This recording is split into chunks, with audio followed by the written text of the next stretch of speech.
Hello, and welcome to Admiral's Academia. I'm Admiral Ann Cash. Most folks just call me Admiral. And today's class is Knighthood 101. So some quick housekeeping. For those attending this class, feel free to go onto the Kingdom of the Nine Blades Discord on the Nine Blades schedule event and take yourself a credit. It is the same system as other Discords, so we do use the Amped bot. So you'd sign in there just as you would in any other kingdom. Okay, I've gotten the go-ahead that sound and visual is working, so yeah, let's get right into it. For those who are new to my classes, the standard setup is who, what, when, where, and why, and how.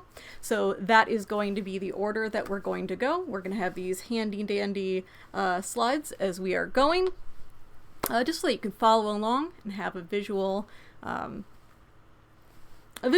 just straight up a visual, so that you can read along as we're going. And you can also see where we are in the length of the class, where we are, where we're heading, and how much is left. So hopefully that will help assist. If at any time you have any questions or need anything repeated or rephrased, just go ahead and tag me in the stream chat here on Twitch or in the Nine Blades scheduled event text chat, because I am also moderating that as well. If you have any questions at all in general, please let me know at any time. Again, please tag me, because it'll be a lot easier for me to find. And I do not want to miss anyone's questions. I love questions, so please, please, please send all the questions. After we get through the who, what, when, where, why, and how, we will go into just the straight up AMA, and at that point, just ask anything you like. Yeah, so let's get into it. Okay. So, who is involved with knighthood? Knights, obviously, but in the heading towards knighthood aspect, you have candidates. Candidates are going to be masters, individuals that are eligible for knighthood. For us in the Nine Blades, those are masters who have been masters for 3 months. The next group is going to be the Circle of Knights. What that refers to is the amount of knights that are in your kingdom. That is your kingdom's Knights Circle. They are the ones who are the advisory board for assisting the Kingdom Monarch, which is the next individual on our list, for helping them gauge on who is ready out of the candidates who are eligible for knighthood. But they are an advisory board. They are not the ones who make knights. So I just want to clarify that. So the Kingdom Monarch. Kingdom Monarch is the one who signs off on all knighthoods. They are the ones that say, okay, this person is approved. We will be knighting them during their term. If they want to be knighted during that time, but we'll get into that. And Amp Garters. So, this one is essential for multiple reasons. Amp Garters are the ones that knights serve. We are individuals who are meant to serve others, the community, and our community is Amp Garters. But not only that, but knights are Amp Garters. And I want to make it very clear right off the bat that anyone can be a knight. Anyone. If it is something that you want to pursue, I'm going to assist in giving any information I can to help, and sort of go through sort of common misconceptions. I've been visiting a lot of parks, a lot of different kingdoms throughout this pandemic. The one, I would say, the silver lining in all of this, and I'm finding that there is a lot of misconceptions, and a lot of folks that they don't quite understand how the process works and who is actually eligible for knighthood, and a lot of folks don't think that they have a chance to be a knight themselves for various reasons, and a lot of them are based on misconceptions, unfortunately. So I'm hoping that through this class we can get through some of those. So let us move on. What? Knighthood. Yeah. So there are 4 paths to knighthood in our game. Serpent, which is, that's what I am. I am a Serpent Knight. Serpent is for art, crafting, performance. Garbing, construction, that is that whole category there. Flame is the service path. See, I'll backtrack a little. Serpent specifically, right? You can get a qualification for Serpent through Masterhood in Dragon, and that's the one I have. Master Dragon, which is art, performance, cooking. There's lots of stuff that goes into Dragon. Owl, which is construction. A lot of times you see this in armor construction, weapon construction, passive construction, right? Like furniture and things like that. Construction based. And Garber, which is garb. The clothing that we wear in this game. So again, we'll go into Flame. Flame is the service path. This is going to be qualifications through Masterhood of Lion, which is for leadership. Rose, which is for generalized service. And where are we? Smith. Smiths have merit. There, for all of those that are in on that inside joke. Smith is for running things. Those are folks that put together demos, that teach. And for those that run quests and create battle games and demos and things, right? It's the running of activities. Next we have Sword. That is for tournament combat. There are in the rulebook, there is a very, very specific way that that warriors are handed out. The qualification for that is something that's called Warlord, and that's essentially like your master. It gets a little confusing because there's also the Paragon Warriors.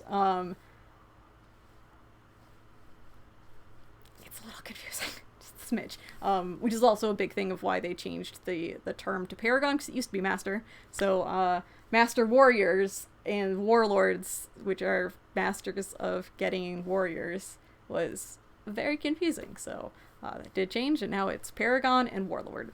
So Paragon has nothing to do with this, so we are going to just push that off to the side there. But still very important, valid things, and things that we very much appreciate and respect and honor in this game. So definitely go through the rules of play for specifics on how that works. You do need to do so through tournaments, and when you get farther down, or I guess in this case higher up in your ladder, it will require you to do kingdom tournaments, and it's a whole complex thing, but it's very, very cleanly laid out, so definitely check that out. And then Crown's the last one, so that is the 4th path, and that is through qualification through Master Crown. That is the other master I have, Crown. I'm actually getting my Crown Knight's belt in June, so I'm extremely honored to soon be a double belted knight in this game. So much love to all those that made that happen. Okay, so moving right along, we're gonna get into sort of what the order of operations is, because it's kind of a set thing of the process of how that works. Also, for those that have been watching my classes, please hydrate along. Hydration is extremely important in all things Amtgard related, even sitting here listening to a class. Stay hydrated, keep well. Alright, let's keep trucking along. Like I previously said, Masterhood is It is what is needed to have your qualification to be eligible for knighthood. For us in the Nine Blades, you are allowed to be discussed once you become a master, but your vote does not happen until you've been a master for 3 months. So that's why I have it in parentheses, 3 months. At that point, then you are able to be voted on. Also for us in the Nine Blades, we have it in our bylaws that the monarch can request a vote happen prior to the 3-month mark, for whatever reason they might have. I have not seen that happen yet, but that is a thing that they have the right to request. Doop. And then you get into the COK vote. Again, COK stands for Circle of Knights.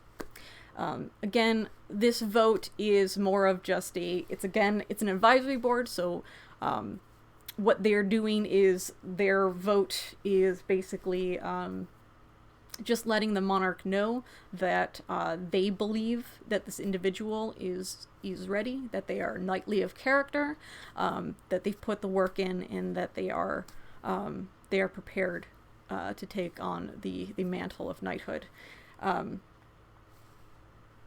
And then which gets into the next part is the monarch's approval. To be clear, the part of the advisory board section of this is that even if all the votes are for the candidate that says yes, right? If they get a 100% yes vote, they can still be denied knighthood. It's down to the monarch's choice. In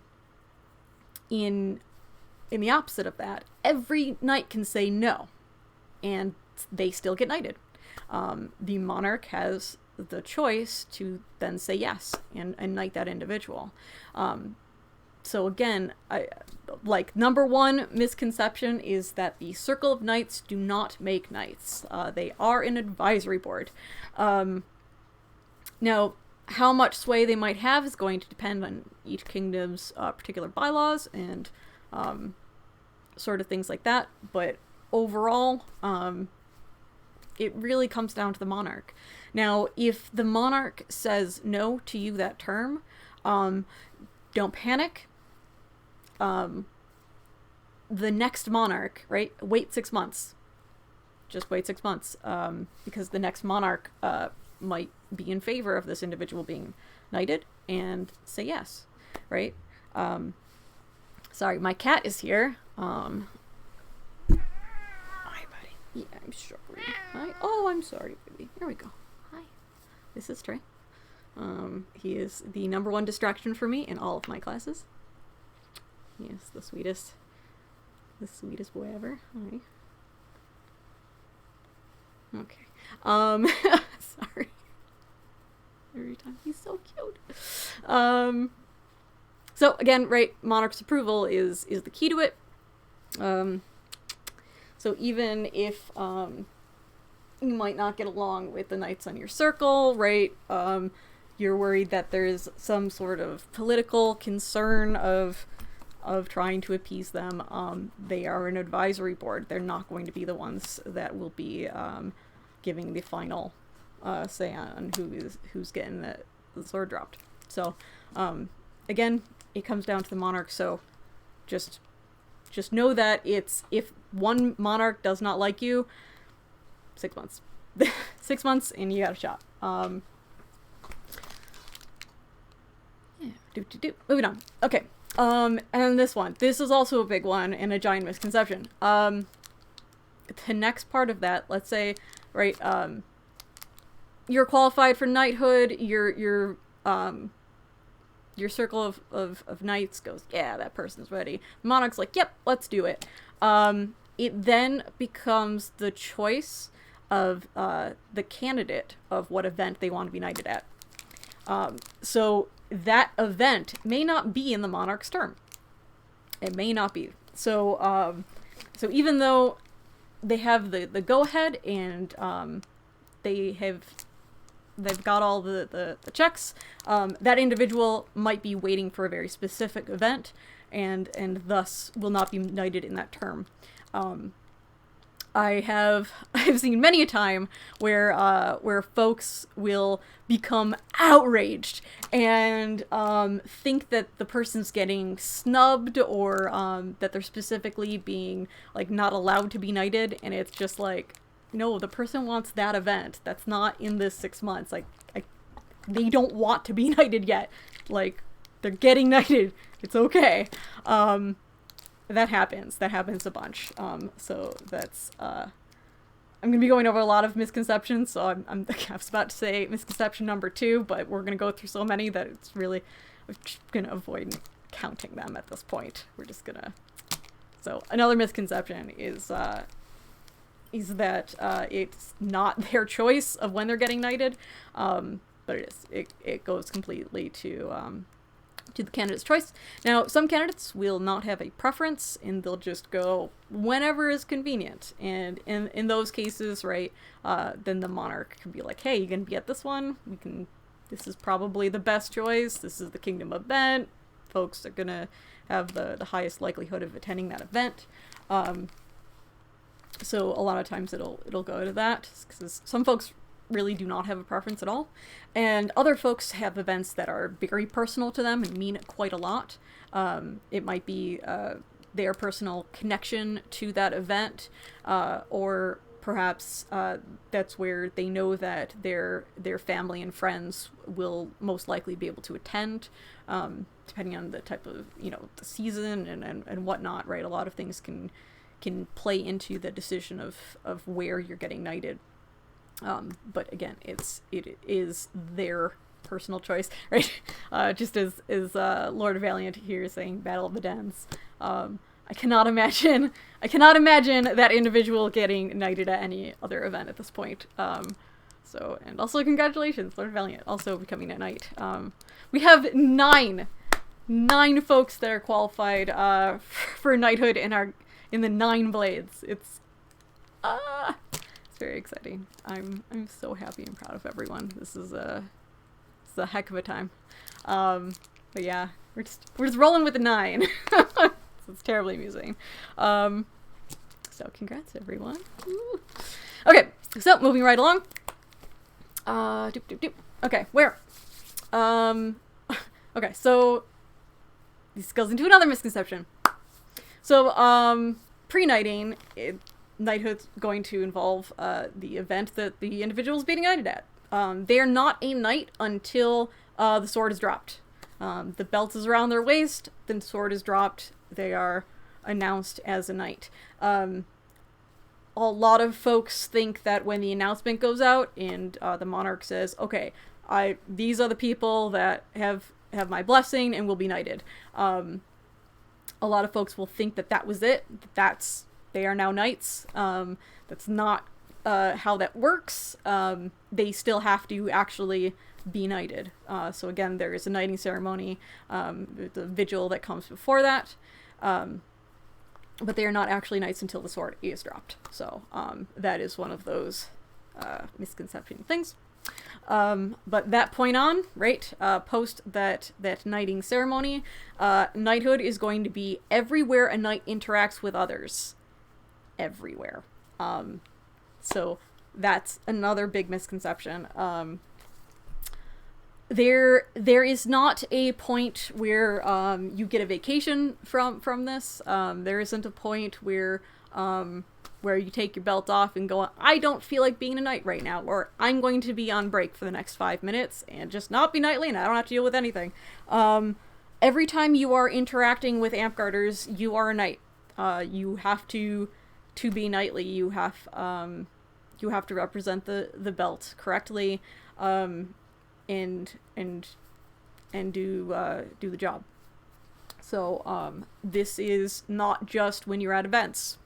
This is when you're on field. This is when you're answering private messages on Facebook, right? Every time that you post on a Facebook page, on Discord, whatever the thing may be that is Amtgard related, you are a knight, and everything you do will reflect on that.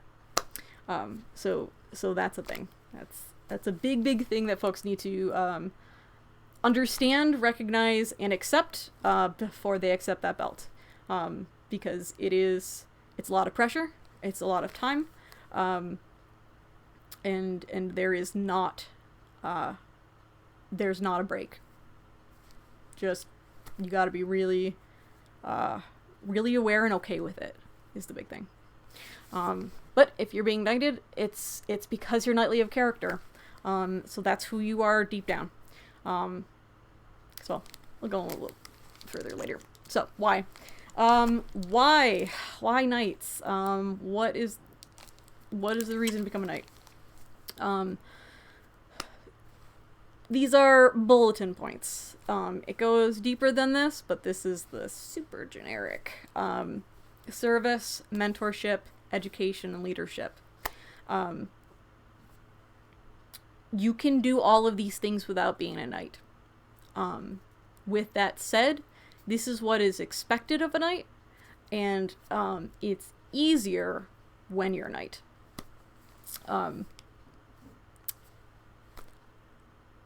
In our game, having a white belt is sort of like it is a specific type of vetting. I can go and teach in any kingdom of Vampguard with this belt because they know that that I know what I'm talking about, that I have training, and that I'm not going to misguide folks.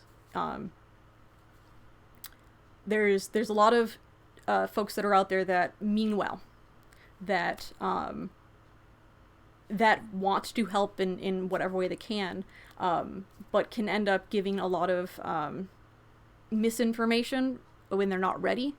If they guess answers, things like that, which can then create bad habits and misinformation, right?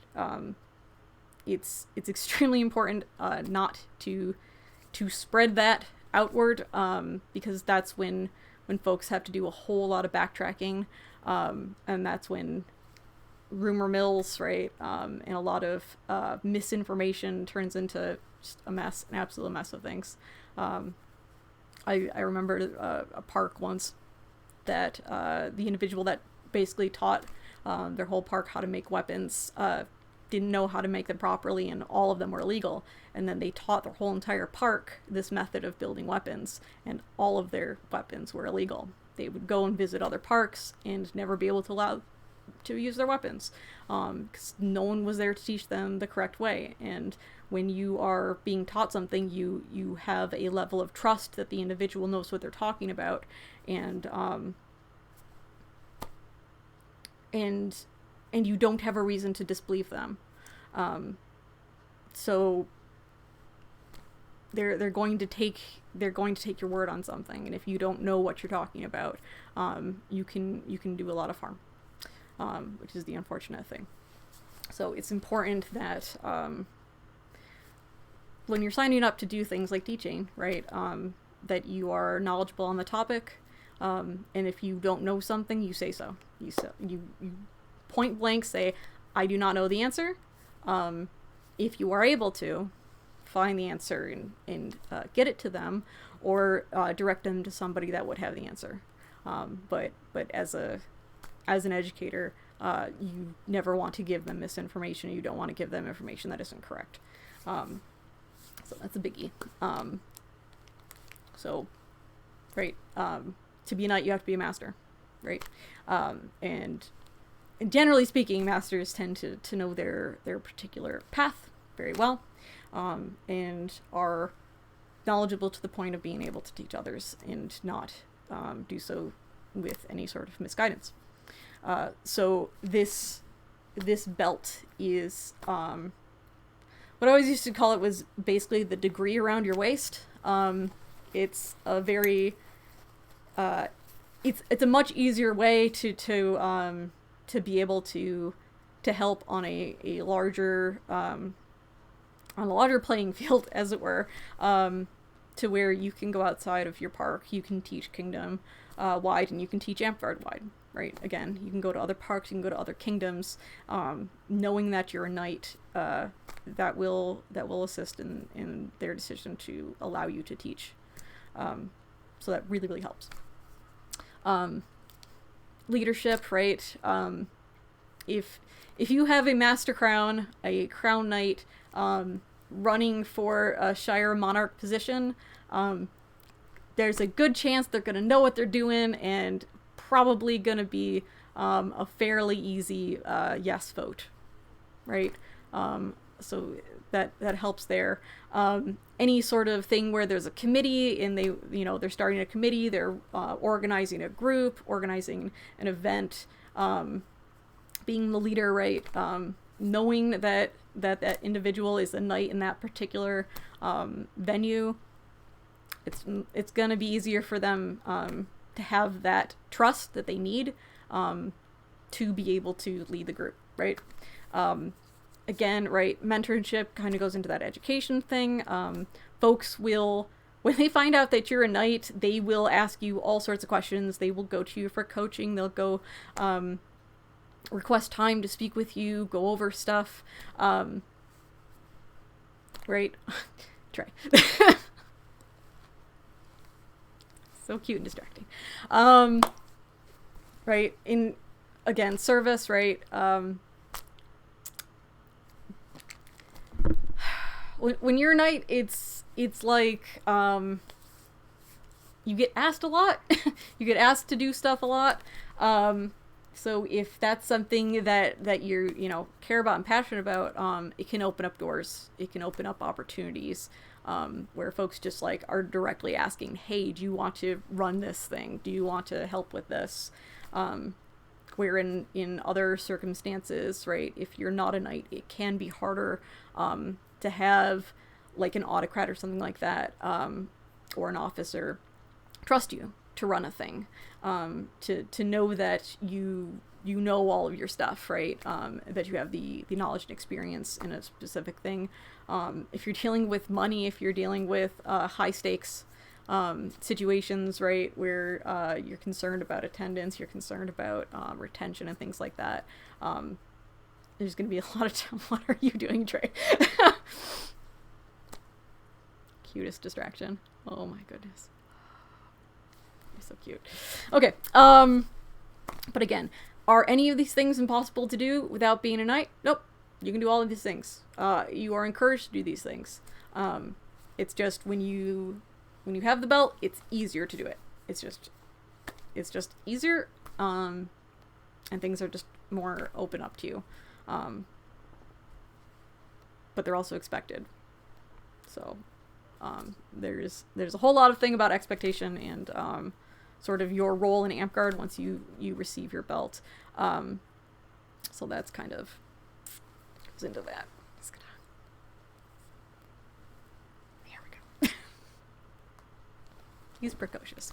Okay. Moving right along. I'm gonna, at this point, because we are... Cool. Who, what, when, where, and how. Just right through this one.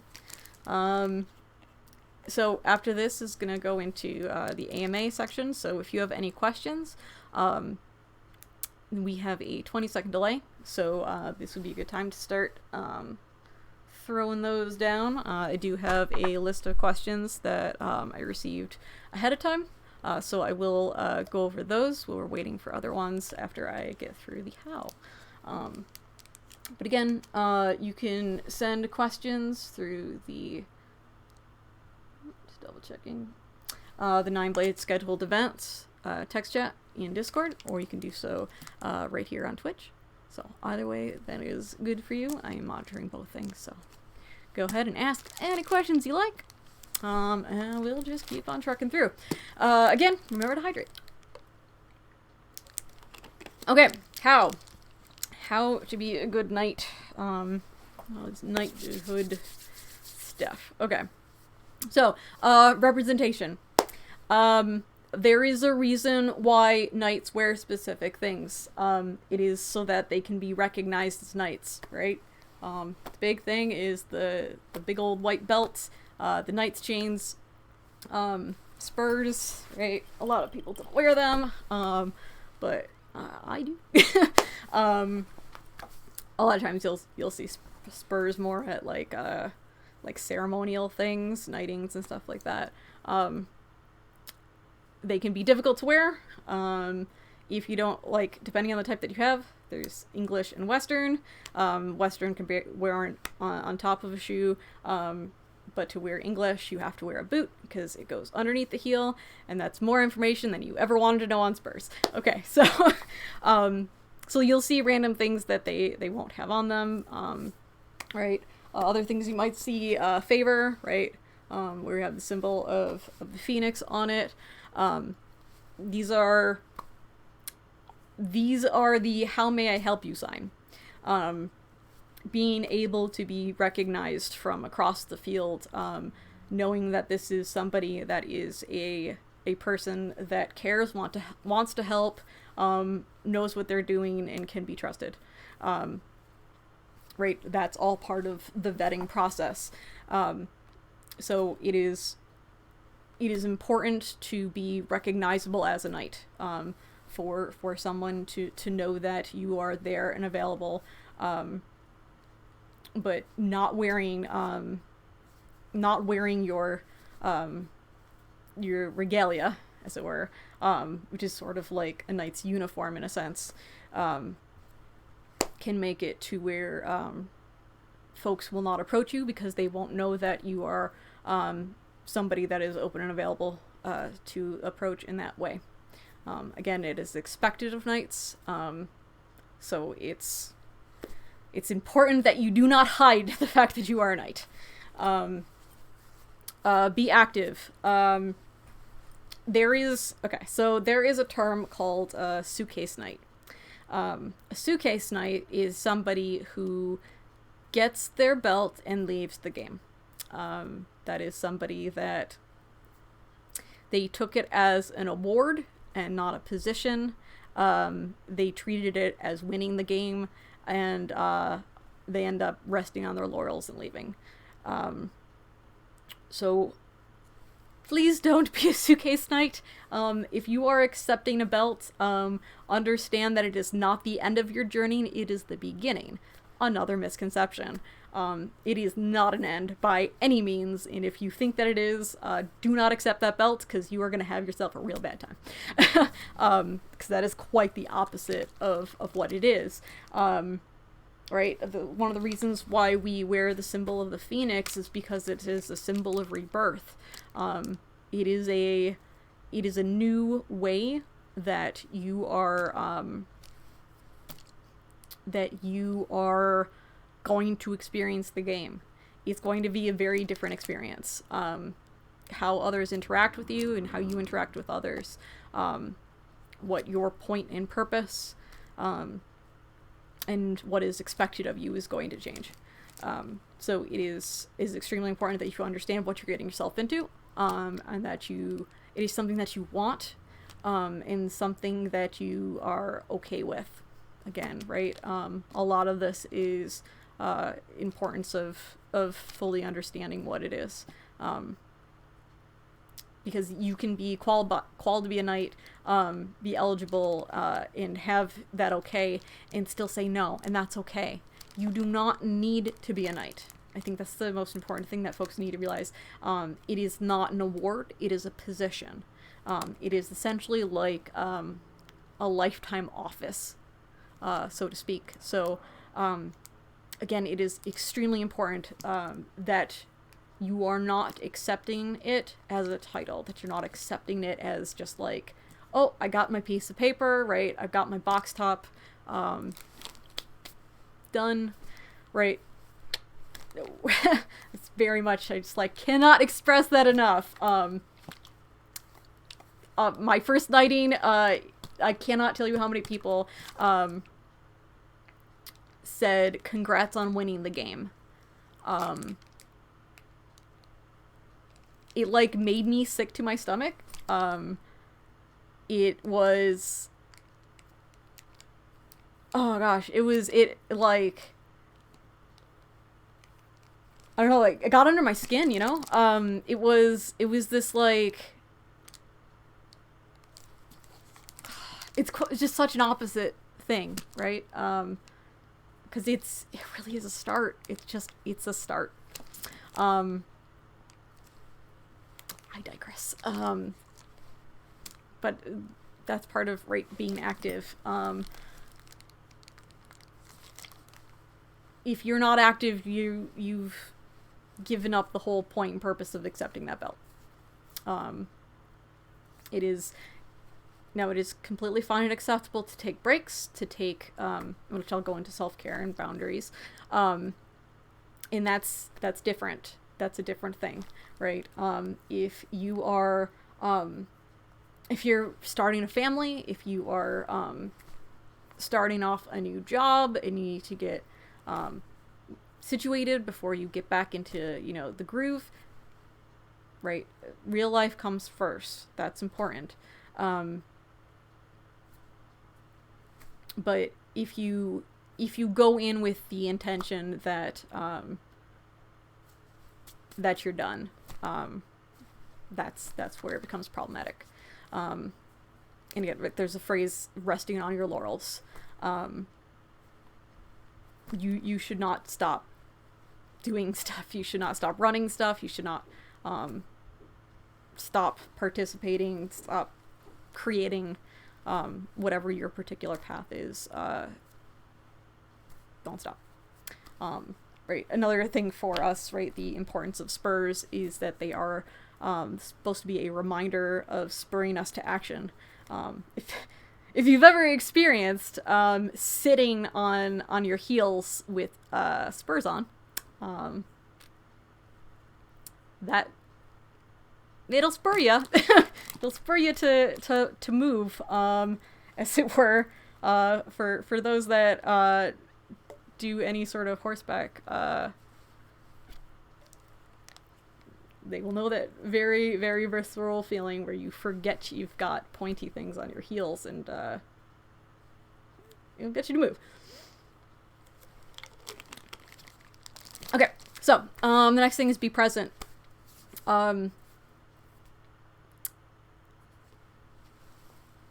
Again, it's part of that being recognizable, it's being out there, it's still being participating, going around, traveling, right? It's important that you realize that you are not your park's knight. You are your kingdom and your game's knight, right? You will not just be serving a small group. You are no longer the big fish in a small pond situation. So you need to know that you shouldn't be putting everything, you know, all of your eggs in one basket, right? It's important that you are doing things on a larger scale, that you are available to others, which is going to go into the second. I'm going to hold on to that for a second because that goes to my second point.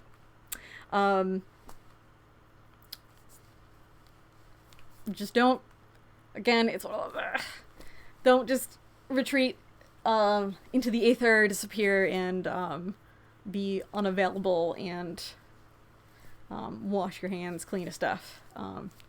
Be there. Let folks know that you're there. Let folks know that you are available, you want to help, and do the thing. So the next thing is teaching, coaching, mentoring. When you take beltlings, understand that those are not the only folks you should be teaching. That as a knight, you are, again, expected to be teachers to those who are seeking the knowledge. That isn't just your belted family, that isn't just your park mates, that isn't just your kingdom. You are a knight of Amtgard. All of it.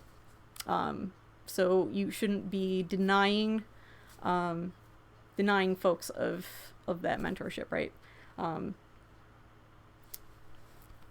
I've gone over this in other classes before, but it's like the difference between a master and a knight is a master is somebody that is proficient in their particular path. A knight is somebody who wants to then teach that to others and to help create other knights, to create masters. So that's the main difference between the two. So if you do not want to do the second part, that's totally fine and acceptable. There's a lot of folks that are masters, and that's it. And they are not interested in knighthood whatsoever. And that's fine. You do not need to be a knight. Like, that's the biggest thing. It isn't like, it isn't a thing that you have to do. No one is voluntold into it, right? It's, again, it has to be your choice. It has to be something that you want to do, something that you fully understand and agree to. Right? A lot of knighting ceremonies involve vows, right? These are mine. They're vows. You are promising to do a thing. So you should be very mindful of what those are and what you're agreeing to. So again, right, the big thing is teaching, is mentoring others, coaching folks, when folks need assistance, to be available and willing to assist.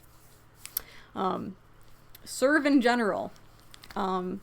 This is going to be, you notice that there is, you're at an event and they are struggling to get the food out to the tables, right?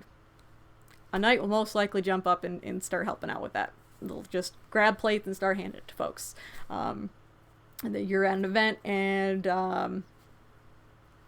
there is a trashocrat and no one else is willing to help that trashocrat pick up stuff. Knight will most likely go and start picking up trash.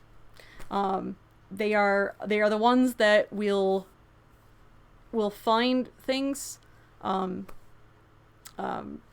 just start helping. Alright, again, this is a how may I help you sign.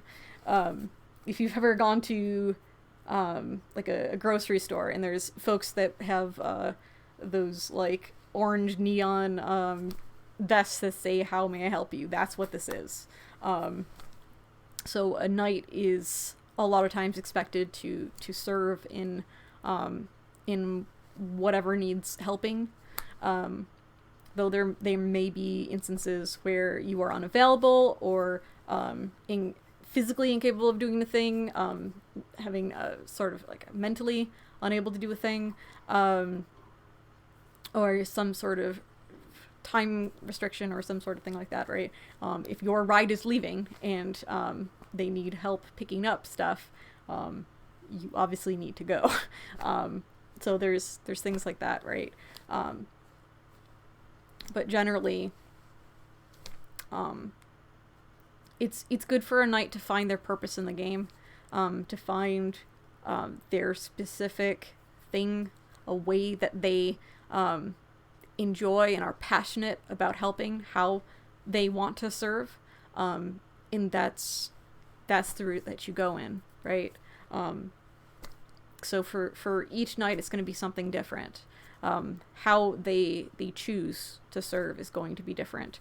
And it is good that there are differences. There's good that there are folks that have specific different categories and specific things that they particularly like to do and things that they fit into well. Because if everyone just did the same thing, then we'd have a million volunteers for this thing and all of these other things that need help. We wouldn't have anyone. So the big thing that I want to add to this is the purpose of us is to create more of us. When you first started the game, somebody taught you hit locations. Somebody taught you how to swing a sword. Somebody taught you how to make the sword. Somebody taught you how to make the garb. And further down the line, right, depending on your path, Somebody might have taught you how to create battle games and quests. Somebody may have taught you how to tailor garb for others, how to make armor for yourself, for others, how to lead a team, how to be in office. Again, you don't have to be a knight to do those things, but for knights are supposed to make sure that those individuals are taught, and those individuals still exist in this game.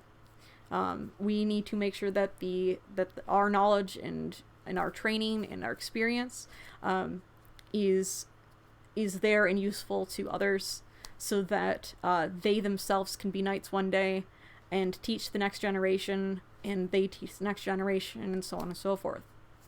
Our point is to make sure that the game still exists past us, that knowledge is being spread, and it is our responsibility and our duty and our honor to do so. So that is the biggest thing that I can express with this, is that we are here to serve others, we are here to serve the game, and we are here to help guide the next generation of knights, so that our game can continue. And there are folks that are knowledgeable and experienced to do so.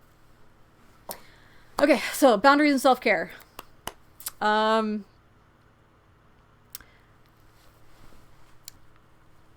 There's going to be a whole bunch of things where folks are going to expect you to do things that you are not able to do.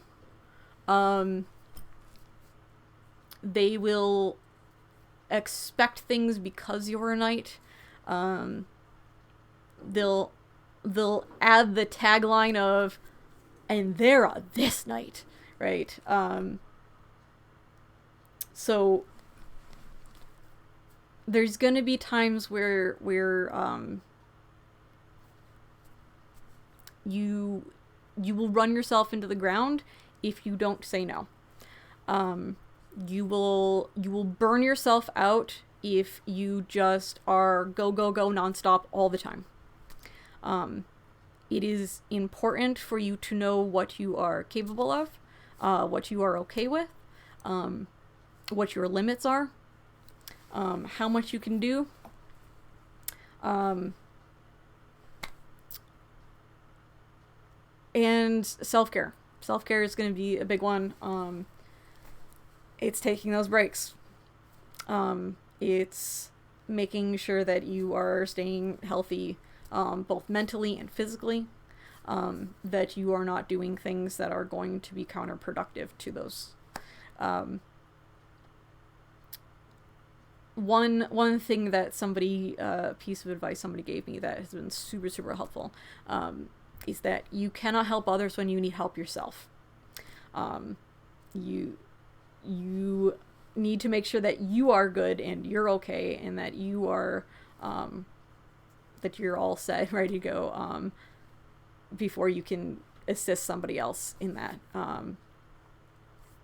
So I think that's the biggest advice I can give you for that self-care, is making sure that you're able to help others, is making sure that you are not in a situation where you need help, that you're okay, right? Yeah, I think that's pretty much it. Okay, we will now go into the AMA. So again, if folks have any questions, if anything that you want me to go into a little bit deeper, explain anything, yeah, other than that, go into some questions that we have.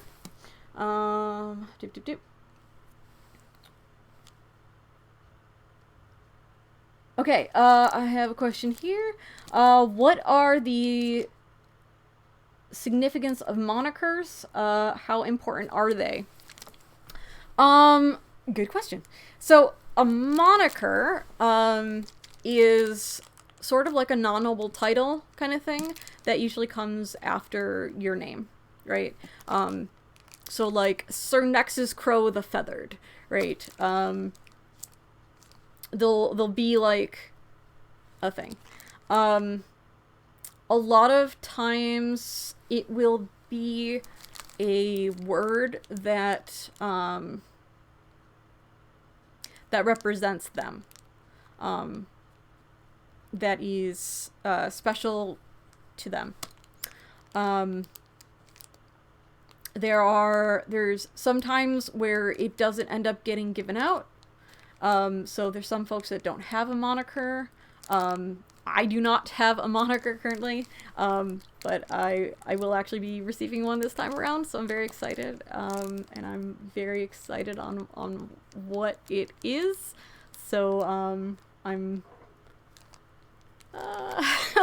it's yeah. So I'm gonna say that it is important to the knight. It can be something that isn't serious, but a lot of times it is serious. A lot of times it will be something that is a defining thing of them. Right? A lot of times you'll see something like the patient or the tempered, or right, the just, right.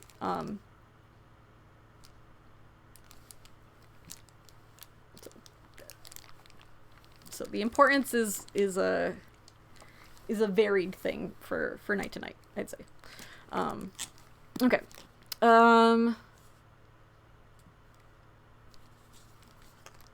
Okay. Sorry, just reading all these random comments about Trey.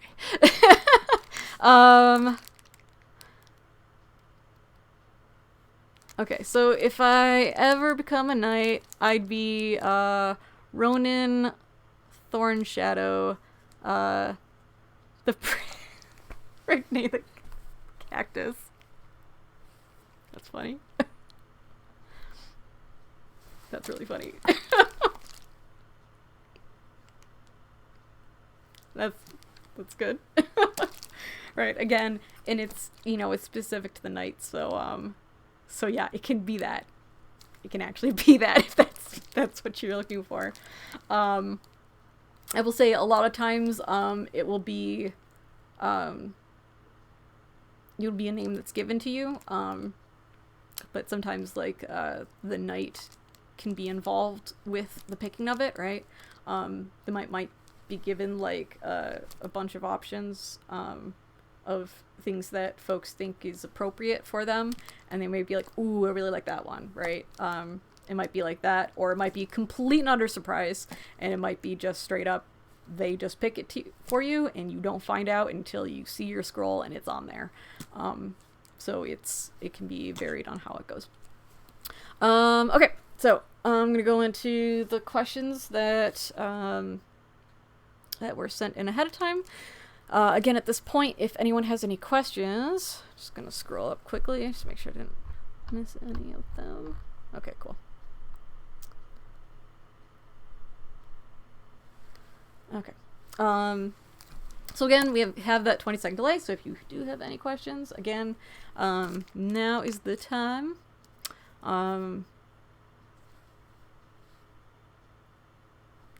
Yeah, okay. So either in the text chat here on Twitch, or on the Nine Blades scheduled event text chat in the Nine Blades Discord. Okay. First question here is, what is your favorite thing about being a knight? I love teaching.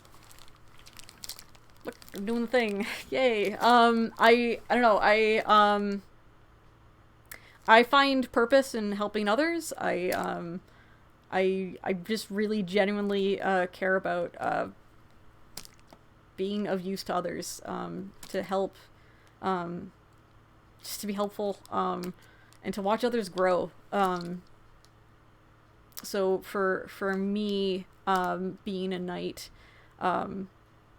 has just helped in that respect, right? Again, I'm able to teach a lot more. I'm asked to teach a whole bunch more.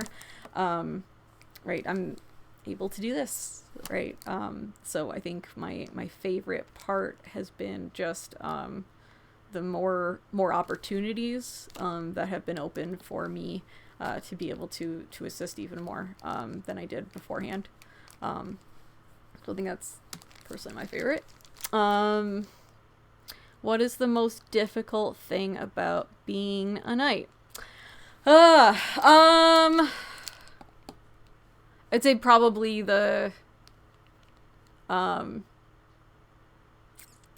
gosh. Okay, I'm gonna say there's two difficult things.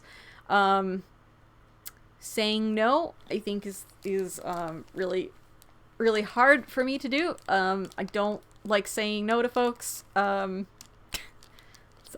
volunteer a lot for stuff.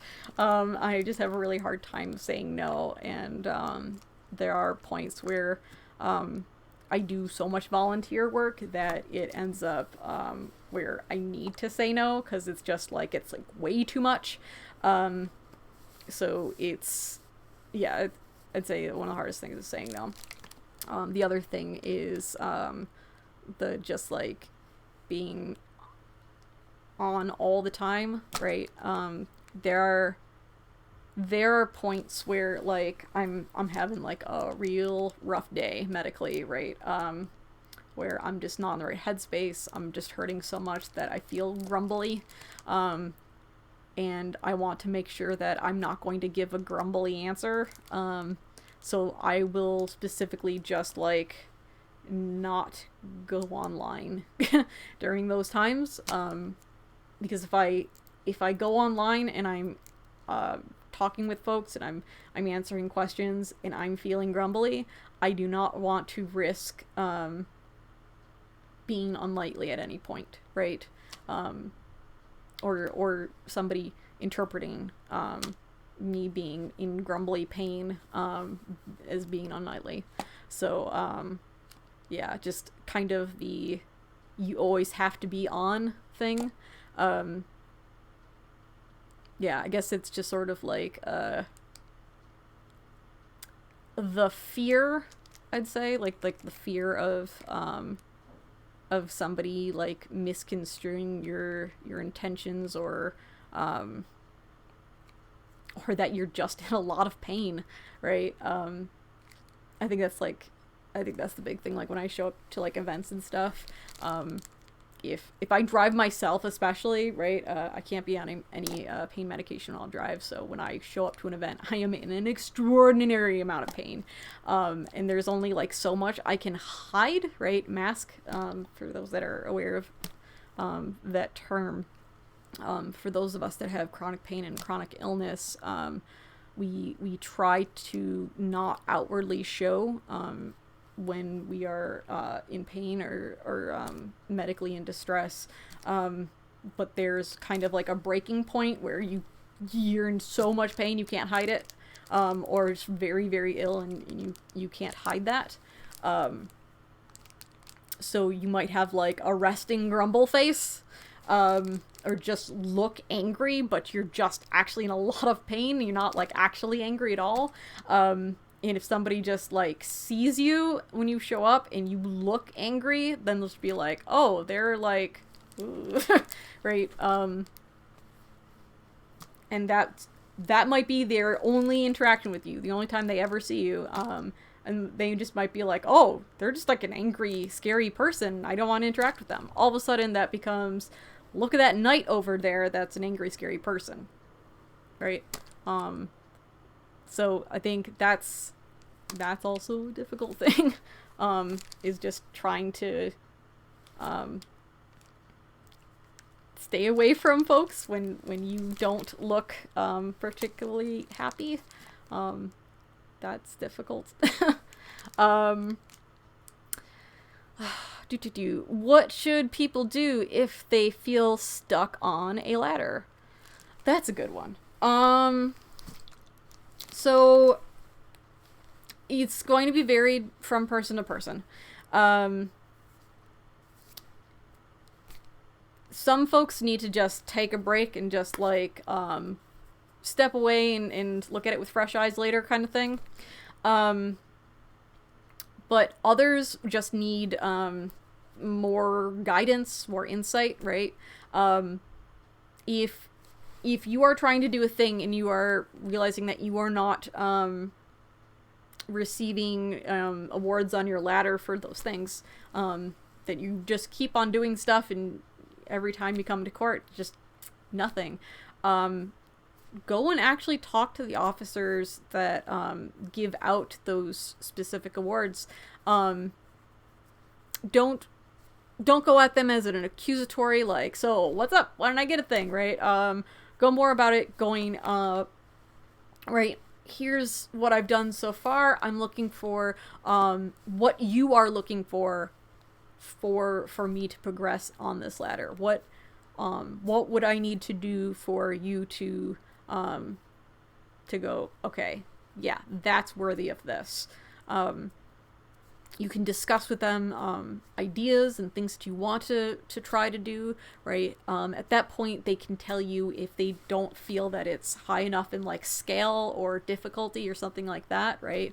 But like that's going to be the person to talk to, because they're going to be the ones that are going to be the direct judges and the ones handing those out. So a lot of times I'll find that somebody will come to me being like, how do I get my next this? And I can give them advice on how to kind of up their game in scale and difficulty, and just sort of cleaning up stuff, improving stuff, just generally making it bigger and better than the last thing they did. But I always have to go with the kind of thing of, but that won't guarantee you getting it. If that's not what the officer feels is that next appropriate thing, me giving you advice on what to do next might be it. That might do it, but there's going to be times where that's not going to apply, and it's going to be very much based on what that officer's expectations are for that level of award. So I find that a lot of times it can be helpful just to sit down with the officer, just actually see what their expectations are, so that you know kind of how much you have to put in, like how big you need to go for it to be, you know, ready in their eyes, if that makes sense. But yeah, other than that, I would say if you're really struggling, if you have a particularly inexperienced officer, or one that is just really way too critical, right? And you want to just wait it out, as it were, for new officers to come in. I would say also focusing on other projects or different ladder paths can also be helpful during that time. Just again, just kind of like, okay, I'm gonna just put pause button on this and I'm gonna go into this, right? A lot of folks will be going up multiple ladders at the same time, and maybe doing so in different ladders in the same belt path, right? Right, look at for serpents, right? The dog, right? The dragon owl garber path, right? I may not be done with this or this, so I might be still working on those. Well, this one's already like up here. But if you know, if I'm trying to pull off the dog, then I need to be pushing the other ones up. If I'm having kind of struggling on here, I can go, okay, I'm going to focus more on this and get this one going before I come back to this one and start moving that up to raise up to that point, right? So you can still be productive in your path if you jump different ladders when you're stuck on one. But yeah, other than that, you might just need a break. You might just need to just go, okay, hold up, I am hyper focusing on something, and just taking that step back and putting other, you know, focus on other things in the game, right? If you need a break from your ladder, there's other things you can also pursue, like Paragon, right? Running for office, which, I mean, again, ends up being a crown path thing, but depending on what it is, right? what your goals and what you're trying to achieve in the game is going to be very specific to you. And your ladder's not going to be the same as anyone else's. So what your goals are and what you're trying to achieve is it's very a unique thing, like a fingerprint, right? You might have similarities between others, but more or less it's going to be specific to you. So find what you like in the game, and if you're having issues on one thing, just move to the next thing for a wee bit if you need a break. Okay. Okay, here's a question. If you could have done anything different while becoming a knight, what would it be? Ooh, that's good. What is that answer?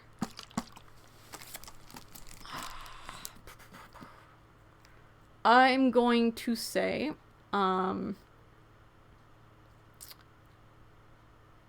validation. I was in need of validation. And I think that was the most toxic thing for me. I needed to have more self-worth, and believed in myself and my ability and my own skills in the work that I was producing. I focused way too much on what other people thought of me and not what I thought of me. And it became sort of this thing where I would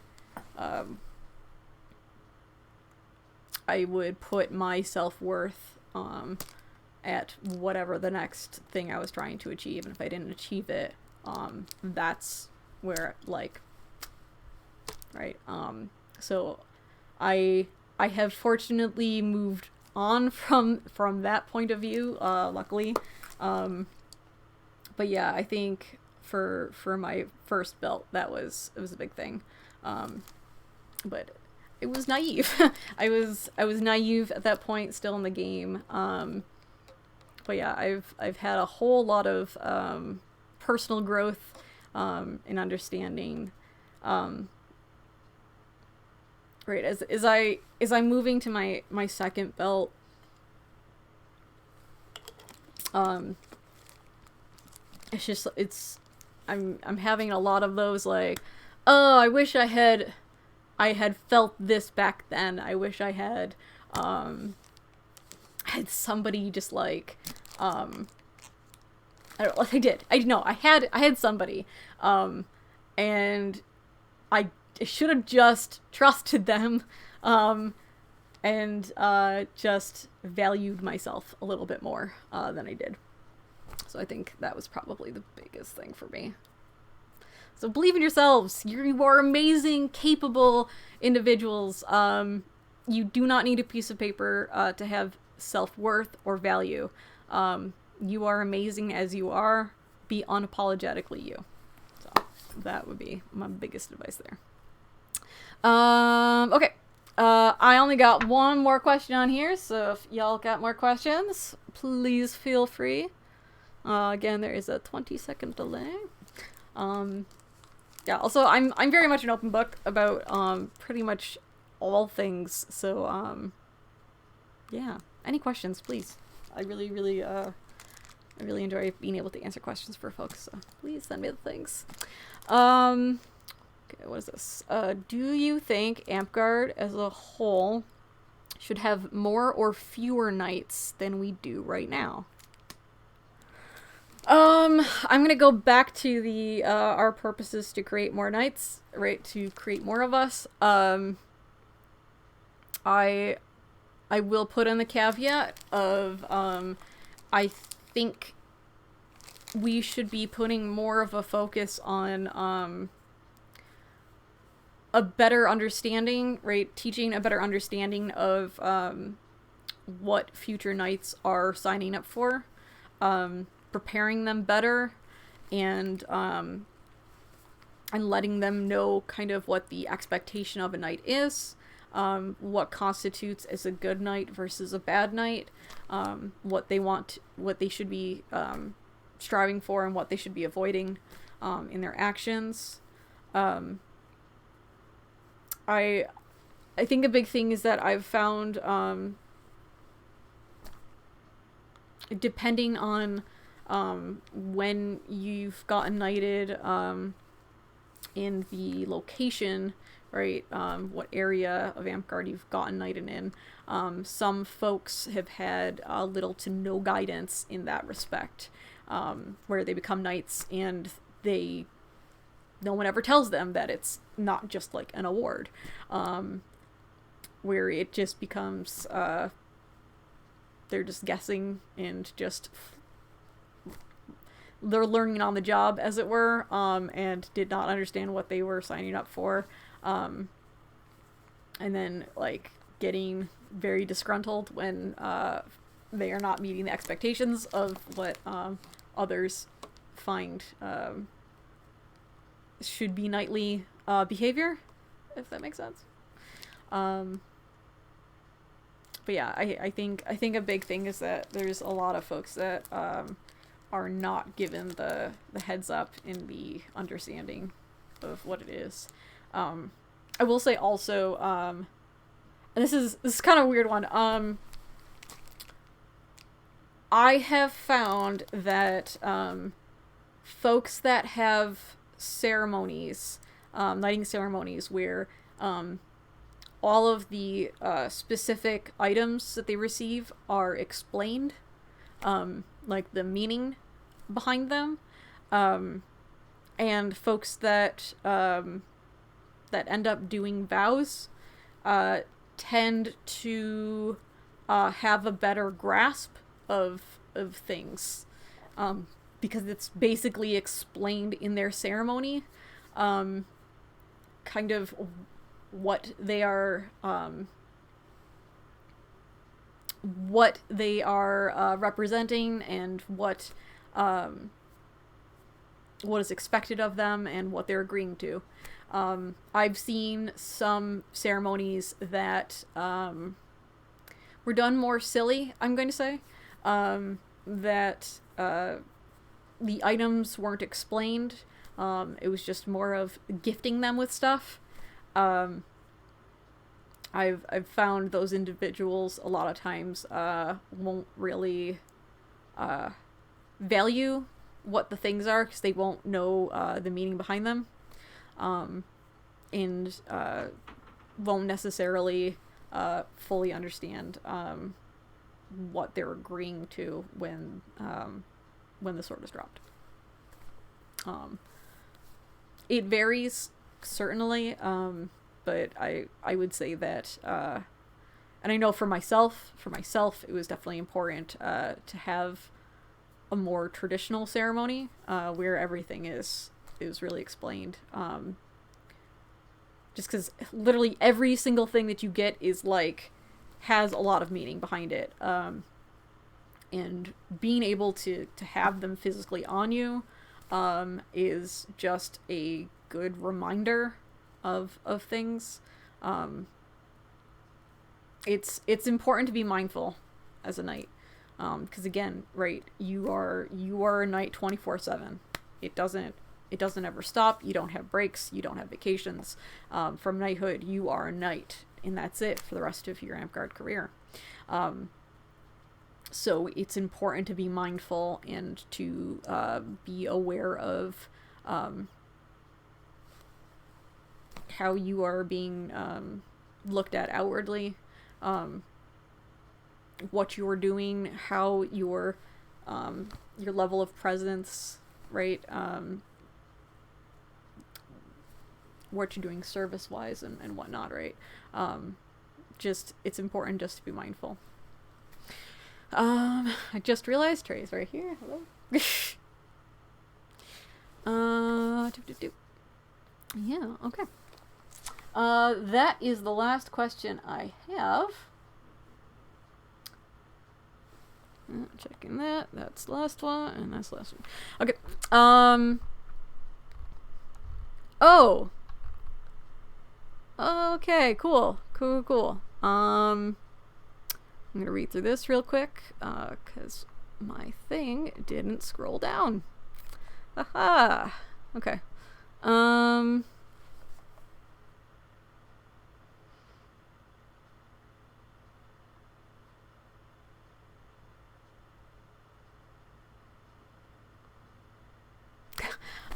So I'm gonna remark on one thing here. Lord Valiant said some of us are just intimidating, without ever trying to be.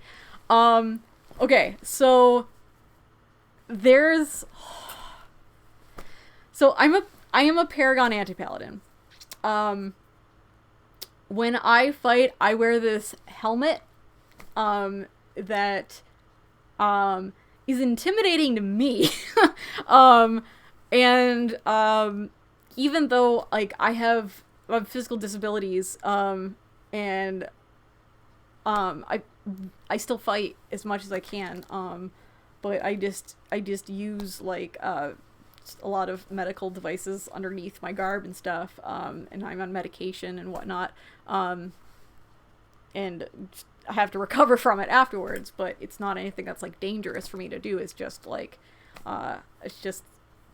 it's painful, but not damaging, if that makes sense. A lot of nerve stuff. So I was in Olympic training for fencing, so it can be kind of intimidating on the field. So yeah, talking with folks, I'm just like a very silly, goofy, just outward going person. So if the first time you ever meet me is fighting in a battle game where you can't see my face, it's just this, like, leather, helmet thing with this giant plume, which makes me look much taller than I am, because I'm 5'2.5". You can tell I'm short because I say and a half like it matters. I've been told that there were folks that were, like, very intimidated by my presence on a battlefield, and then met me and went, "Oh, huh, you're just the silly, goofy person." I'm like, yeah, I know, yay. It's like, so yeah, it's one of those, like, yeah, it's like, I'm not trying to be scary on a field. Sorry. But yeah, so that's, like, another one of those things where, yeah, a lot of times there can be that sort of, like, yeah, yes, come fight me, come to the Nine Blades. Yeah, I will throw down with anyone that wants to. I'm not particularly amazing or anything, but I'm always up for it. Okay, so let me go through some of these other things.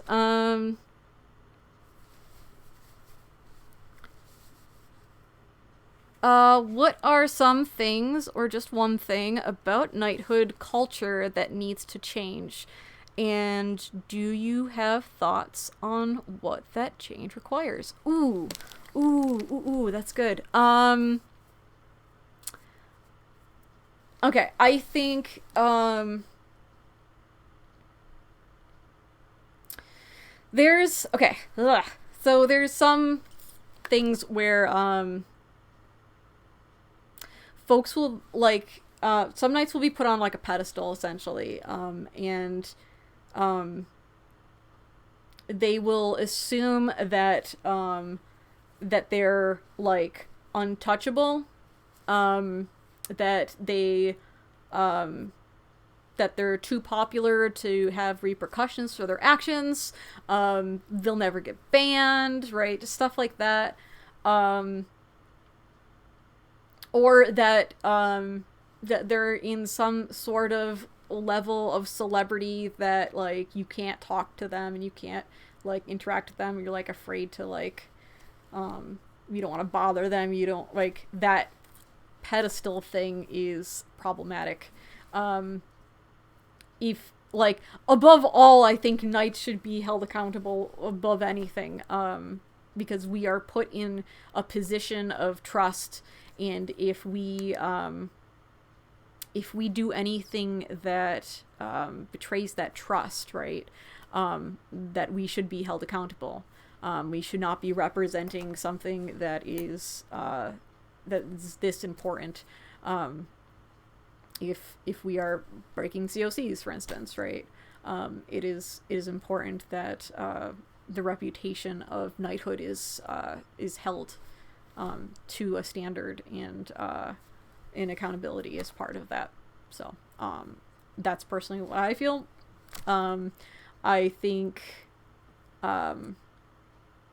another thing is the just kind of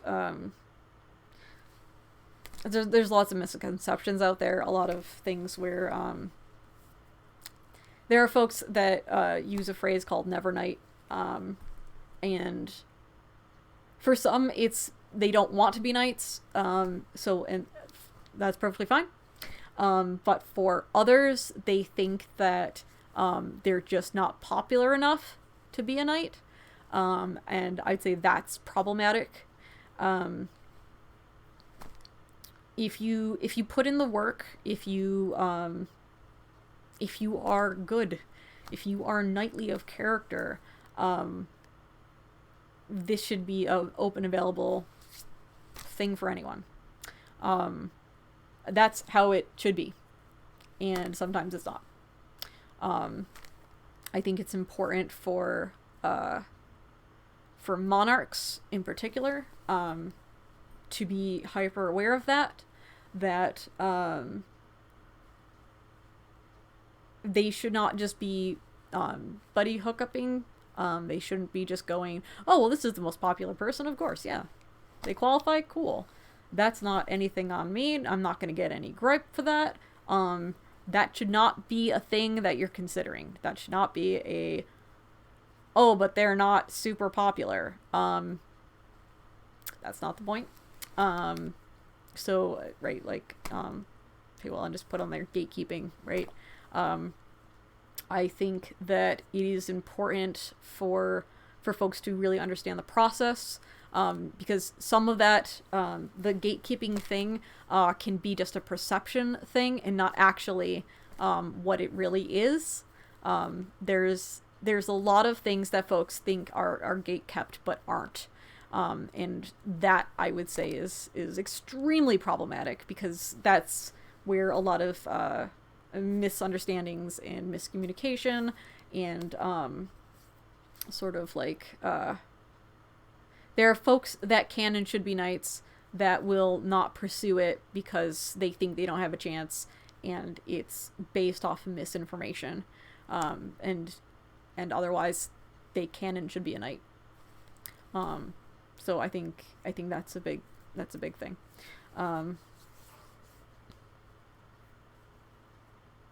Again, right? Yep. If the process is transparent, then so is gatekeeping. Yeah. Everything needs to be very transparent. So I think it is very, very important that it be clear of how this process works. And if somebody is not knighted, that it is for a reason. That the individual that is given proper feedback, and that it be attainable. If you tell somebody that you're not knighting them, that they're qualified, and you don't give them a legitimate reason, then that is a huge, huge, huge issue. And that's just straight up gatekeeping. So it should be something that is realistic. It should be something that they can work towards, and then like, you should be able to also offer help and advice. I will say for those that that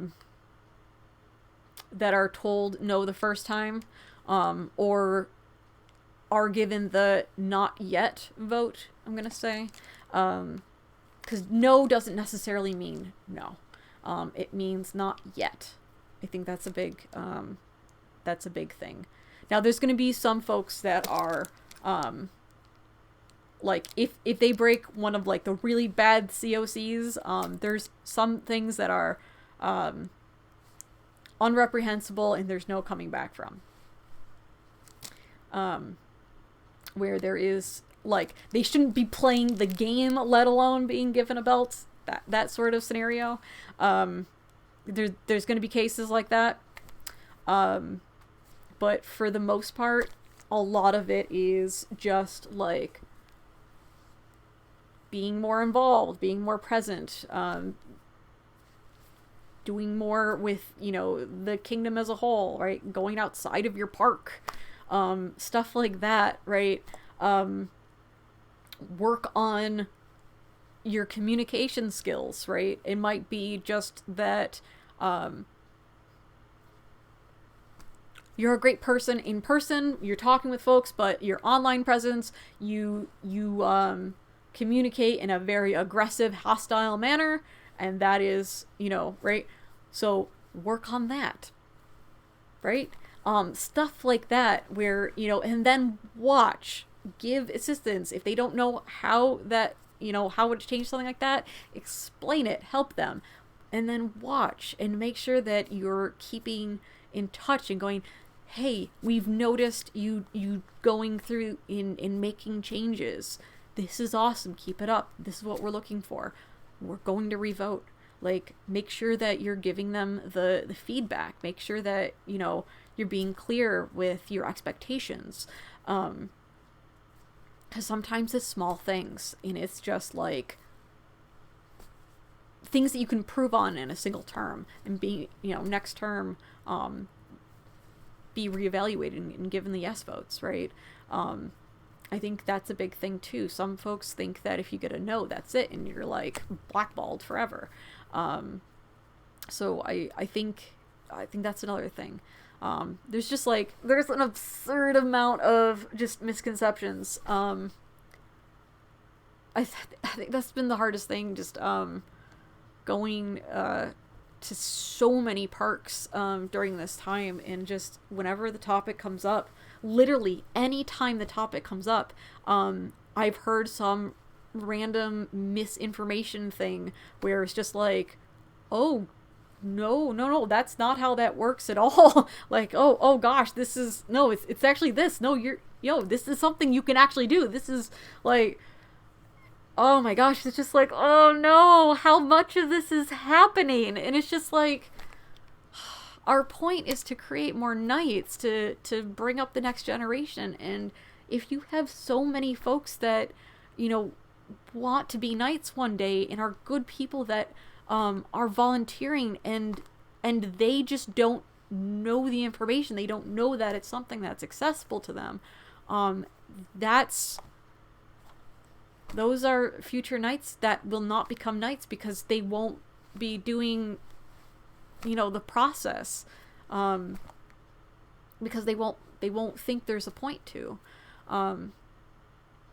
So yeah, sorry, kind of tangent way too much on that one. My apologies. Went a little too deep. But yeah, it's just, I will say that, I'm going to plug, Knights AMA here. For those that don't know, I am the founder of Knights AMA. That is a group that I created because, back then, I was noticing, these levels of miscommunications, and,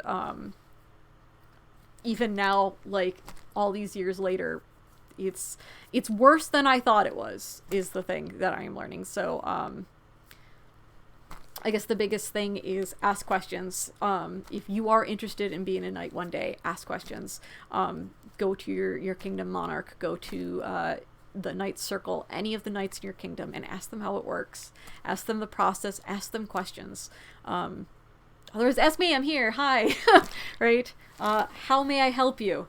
That's why I'm here, right? That's why I'm teaching this class right now.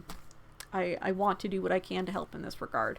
This is actually, that's something that I'm very passionate about. Something that means a lot to me in this game, is is helping with this particular topic, because there's a lot of misconceptions. Like I've said a million times at this point, I'm so sorry.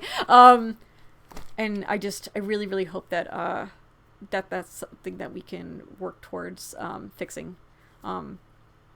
Also just kind of being more available, and so folks know that they can talk with us. A lot of times folks at events, I find, will, it's again, right, there's this weird like kind of celebrity thing that we end up creating in this game, where it's just like, I've done it myself, where there's certain nights where I just like fangirl really hard. It's like, oh my god, that's Sir Dame, this person, and I'm just like, they're just a person, like, like I'm just not even like realizing, just like, oh, if I'm not going over to talk to that person because like I'm just going, oh my god, they're so above me, then someone else is doing that to me, and I don't want that to be ever a thing that somebody feels. So that's something that I want to help correct and stuff. I will say, there is a program in Knights AMA that we started at, like, the month before the pandemic. So, I guess this is a thing to look forward to, look out for in the future when, we're able to travel again. I actually, created this tag system, and it's for multiple things. For what I have realized is two things.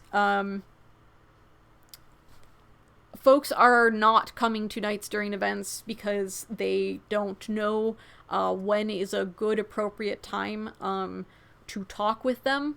They're afraid that that they're busy and that they'll be like an annoyance to them, or whatever the case might be. There's some sort of self-conscious, uncomfortable feeling about it, just like approaching somebody, especially if you don't know them personally, right? If they're just a stranger to you, but you're really eager and interested in talking with them, learning from them, having some sort of thing saying this is a good time to go and talk to that person, and that yes, they want you to come and ask them questions and be there. So the other thing is also, because nights are, supposed to be on all the time kind of thing, there are times where like they're already volunteering with something else and can't talk to you at the time,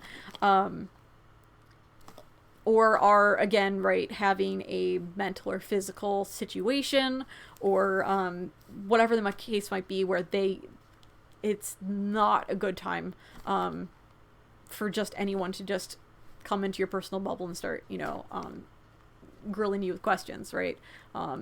You might have had something go down and you're in a medical situation, and then all of a sudden you have a crowd of people asking you questions, which has happened to me a whole bunch of times, where I will literally have just like 5 players around me, and they're just like, oh, I just always wanted to ask you about this or that, and I'll be like hunched over like yep, what's up, right? And I'm just like in an extraordinary amount of pain. I'm just trying to get to my tent to get some medication, like, but that concern of always having to be on.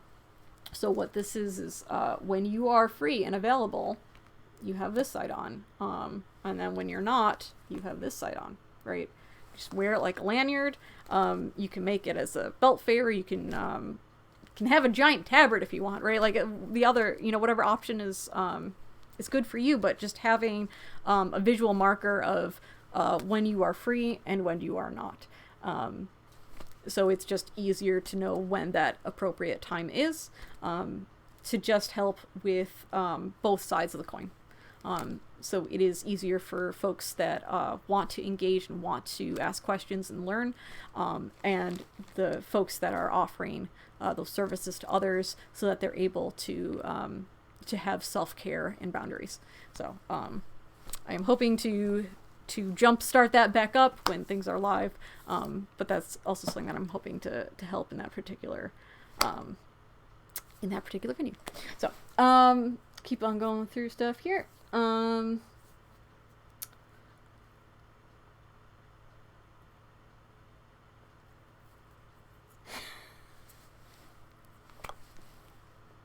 Yes, Faywell, and I will always teach classes. Give me a topic, and I will teach a class on that topic. But like seriously, like give me a topic, and I will teach a class on that topic. If that is something that I know and have experience, and I'm the appropriate person to teach that class, I will 100% do that.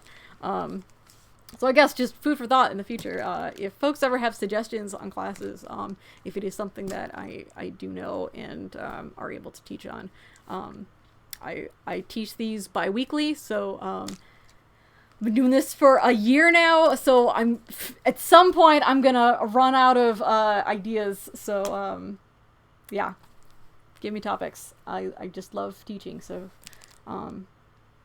love suggestions.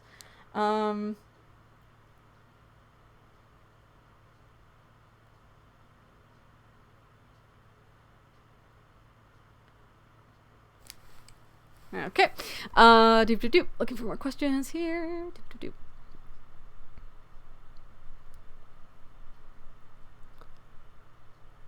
Okay, what was your happiest moment on your knighthood journey? Do you ever feel like you give up some part of yourself in the process of becoming a knight? Oh my gosh, you have some fantastic questions. Happiest moment. I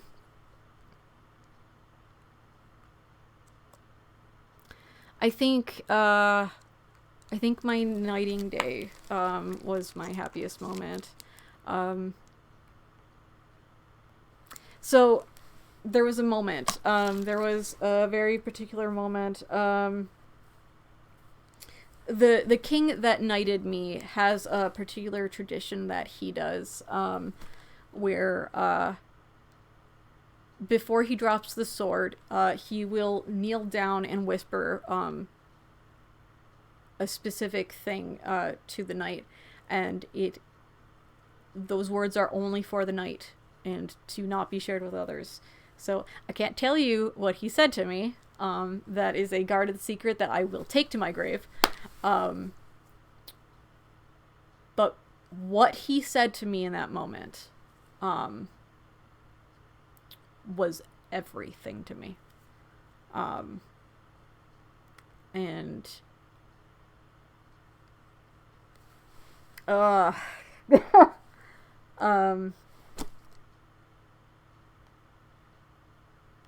gosh, I want to tell you, but I can't. Yeah, I gotta say that yeah, just that moment was it was big. The whole ceremony itself was just this extraordinarily touching thing, and I cried a whole bunch. And oh gosh, there was just every bit of it was just like cried so much. It meant so much to have my belted family, to have my friends there, to have just, representation of the kingdom that I was serving. Just having folks that meant the world to me, gifting me with with the regalia, and just how much like when an artist makes something for you, it is a very personal thing. It is a very it is them putting their time and effort and care and skill and time into a thing, and it is it's a very touching thing. So the amount of things that I received, it took me back. I felt a whole lot of love in that moment. And I realized that if I wasn't meant to be a knight in that moment, that I would not have had the care and the words that I was given by so many that day. it told me that that I'm doing something right, and that the effect I have on others is a positive one. So I think that was probably the happiest moment for me. And the other part of the question: do you ever feel like you gave up some part of yourself in the process of becoming a knight?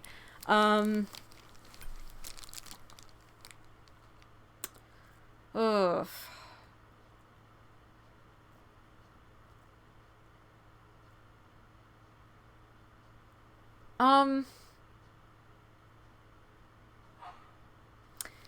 So my first knight told me something, and it took me many years to realize that it was from a Star Trek movie. But the needs of the many outweigh the needs of the few or the one.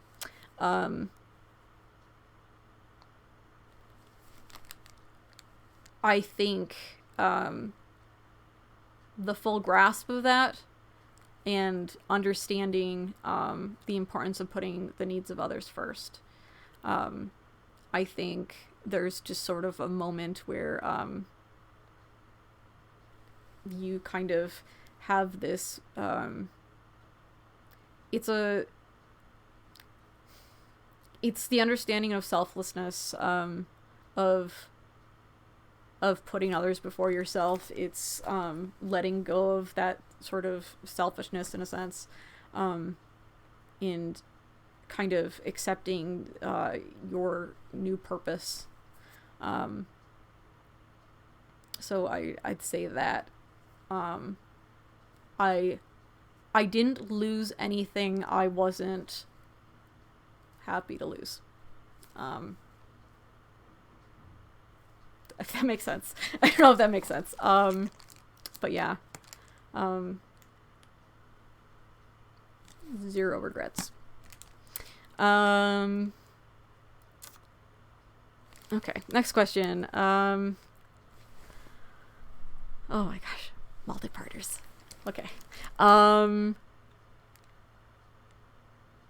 A. Okay. What is the most fun part of being a knight? B. Do you feel that being a knight enhances the overall fun of the game for you? Or does the responsibility take away from that fun? Oh my gosh, you have such good questions! Okay. Okay, so, first part. What is the most fun part? Goodness. Teaching is very fun for me. I really just enjoy this. So I don't know. I love teaching. But I feel like that's more of like a passion thing for me. So, I will say, I really, like, up here in the Nine Blades, like, our kind of lore in RP, deals with the black and white phoenixes. So, it's really, like, I'm a complete and utter flurb. Like, just complete and utter flurb. So I really enjoy, dealing with, sort of the RP that goes along with that. My character, again, right, like, as a Paragon Anti-Paladin, my character is, very much an anti-paladin, but is more of like an anti-hero. Like, she's not a bad person. I see her more as like Batman, right? I feel like paladins are like Superman and anti-paladins are like Batman. So like one is just like super lawful and the other one's like gonna do good things, but it's okay with like, you know, breaking windows, right? Breaking and entering to help a person, right? Some of those laws might be a little, right? I play a pirate, so.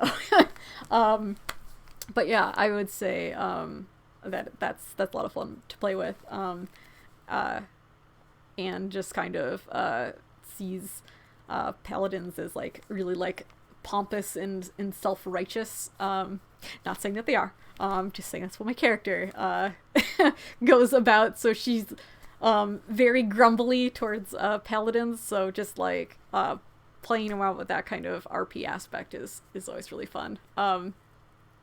for those of us that wear the reversible belt favors, like during quests, for folks that like I'm close friends with that that have them, right? Like I'll just like slowly like reach over and just be like try to like flip them in the middle of RP. Just like it's always just like this like random thing of us just like trying to like switch each other's belt favors over to never works. But yeah, so I'd say that's just like a random fun thing. Where's the second part of that? Do you feel that being a knight enhances the overall fun of the game for you?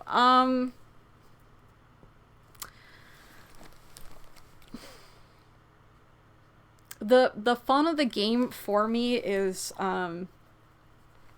role playing. It's being with my friends. It's serving. It's teaching. It's being in leadership positions that, you know, again, to serve others. I have fun crafting, and I have fun running things, and I have fun competing and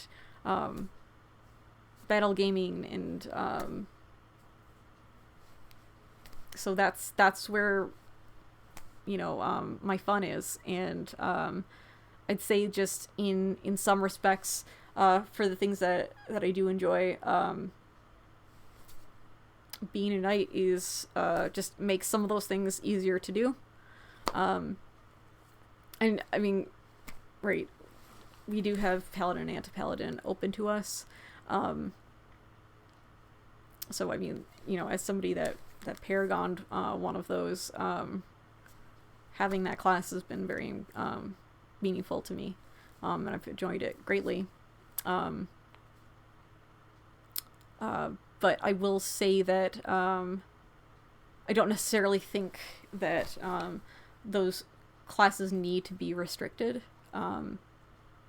This is like a big heated debate right now. But with the system that we have right now, having them has been fun to play with for sure. You know, I'm hitting my 15-year anniversary this year. So going, I think I played for about 8 years before my first belt. So having something new and exciting to look forward to was pretty important for me in that moment. Because that kind of, I think one thing that I think folks don't realize is there's this kind of, there's a moment of like dread once you achieve your goal in your particular path, of now what, you've put everything into working towards something, and then once you have it, you're just like, oh, where do I put all of my time and energy? Like you kind of just, there's this moment of panic where you just kind of don't know what to do with yourself, and it's you're so focused on reaching the destination that you don't know what to do when you hit it, kind of thing. So yeah, I think that was, yeah, oh gosh, it was just, it was uncomfortable. It was a very uncomfortable moment for me. But yeah, I like, for me, Anti-Paladin was just like just a new thing to put focus on, a new thing to just kind of explore, and it was something new. And yeah, because I mean, like I had explored every class that I was interested in, and then just wasn't really interested in anything else. So I kind of hit kind of like a roadblock of sorts. But for me, my first Paragon class was Archer. So that was like the main focus for a very, very, very, very, very long time. And I still adore the class. But yeah, I think that was kind of, it was good in that moment of just the now what kind of thing, to have something to explore during that time. But yeah, there's definitely a moment of a little bit of panic of, oh god, now what? Fortunately, there's a whole bunch of other paths that you can focus on while you're doing your service and yours. So that was also a big thing. Okay, Finola, I'm just gonna you need to practice some finger wiggling classes next.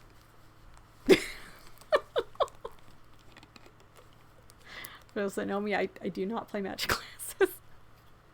And my character does refer to them as finger wiggling. No Finola. It'll be hilarious the day I do. It's funny though, because I do have to actually do some sort of spells in my classes that I do perform, but yeah, still won't recognize them as finger wiggling.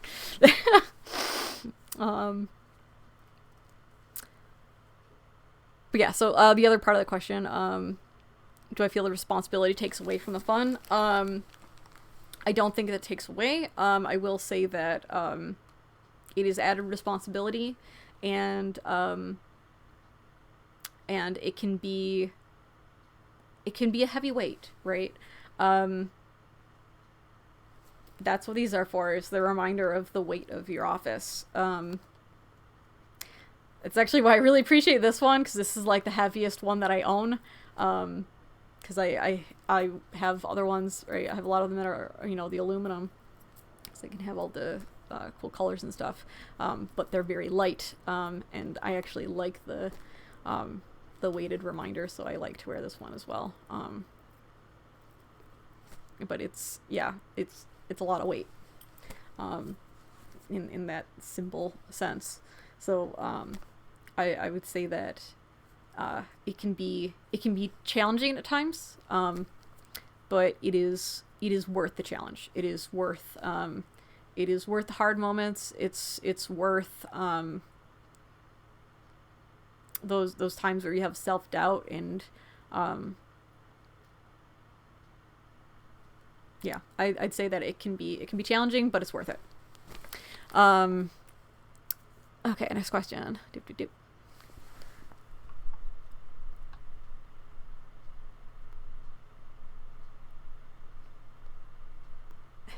Knighthood seems to be like a parent for all of Amtgard. Yep. Yep.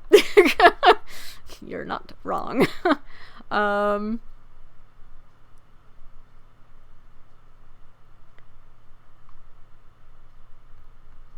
No. Okay, so it's not overload. I really sincerely enjoy answering questions. So thank you for actually giving these all. This is fantastic. Okay.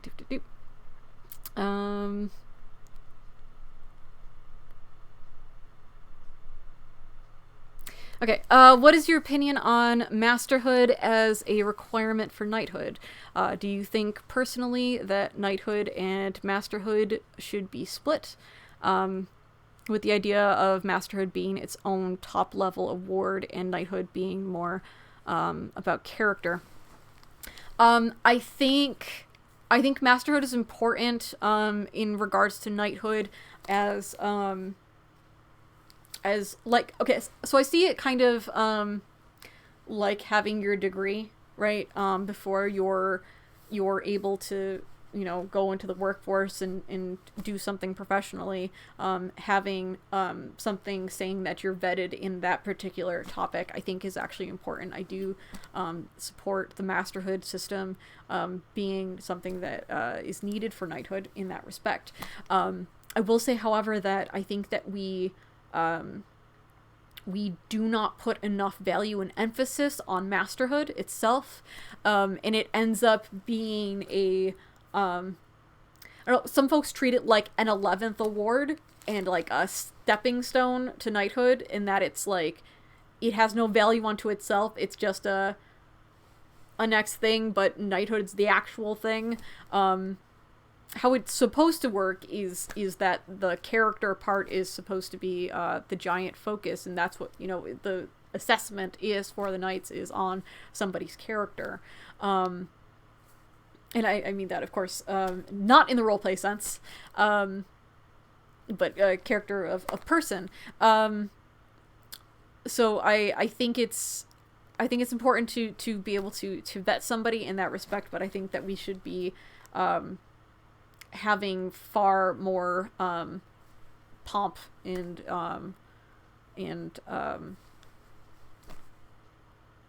sort of just like respect and more into it for masterhood, because again, there's a lot of folks that are not interested in knighthood whatsoever, and masterhood's all that they're looking for, and that should be all that they should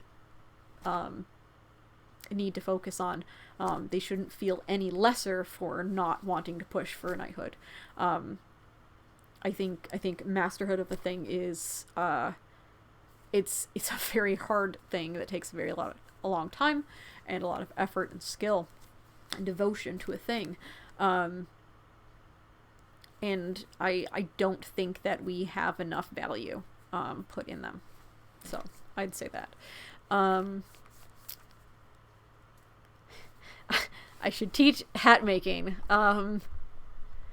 So it's a class that I've been trying to do for years. It's just like, it takes so long that it's really hard to do a class on it, because trying to fit it all in one class, oh gosh, it takes me like, I think the shortest amount of time it's ever taken me to make a hat is like 14 hours straight. So how I do them is very, very difficult, but yeah, if it's something I'm trying to figure out, like an easy way to teach it and the steps, but it is something I do want to try to do in the future. I'm trying to figure out ways to do them in like a mini form that I can like show and have like them done in steps, like a cooking show does, where it's just like, okay, this is how you prepare it, okay, but you wait like 10 hours and then here's the thing, right? Sort of like that. So I'm still working on trying to figure out the best way to do it. So one day, yes, I'll totally end up making a hat class. Just gotta figure out how to do it.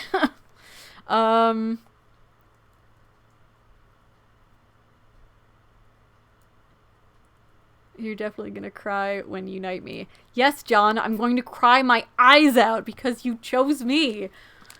John! Yes, Lord Valiant has asked me to be the one to drop the the sword on him as knighting. And I bawled my eyes out when he asked me, and oh my gosh, I don't know how I'm gonna get through the ceremony. I'm gonna be bawling my eyes out then too. Yes. I appreciate all of your answers. Oh, appreciate you giving me all these questions.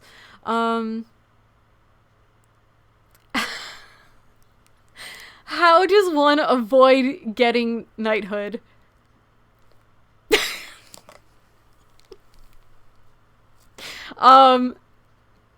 Fitzmorgan is correct. You just say no. It's really funny. I was not expecting.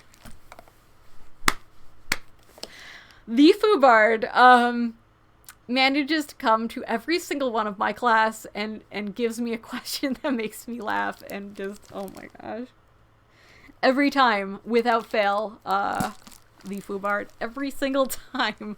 How does one do the exact opposite of the class that I am teaching?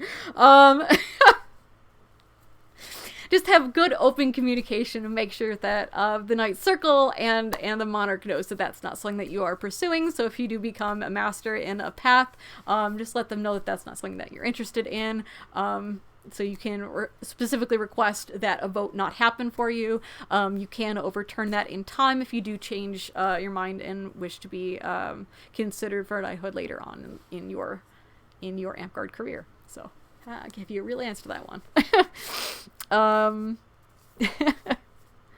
My park's RP is basically an 8-person pit stop.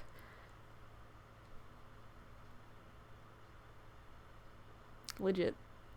I'm very, very fortunate to be in a very, very RP heavy park.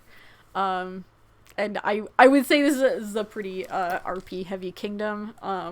Also very very grateful that is the case. I know there's a lot of parks and there's a lot of kingdoms that are pretty low key on the RP thing. So I feel terrible for anyone that's in a situation like that where they want RP and they don't get it. But I'm very grateful to be in a situation where I can RP. On that note, folks should totally come and hang out in the Nine Blades Discord, because goodness gracious, we do a whole heckin' bunch of RP, and y'all are welcome. So come do the thing. Admiral is just really good at getting into trouble.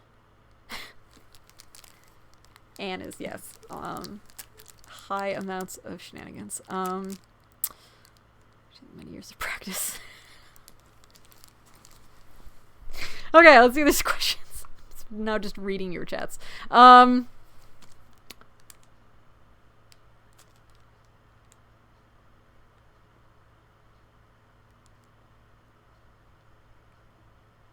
Okay, yeah.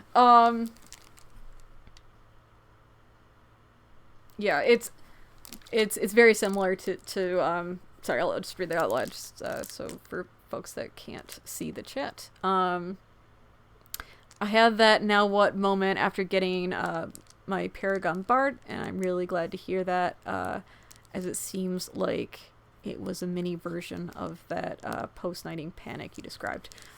Yes.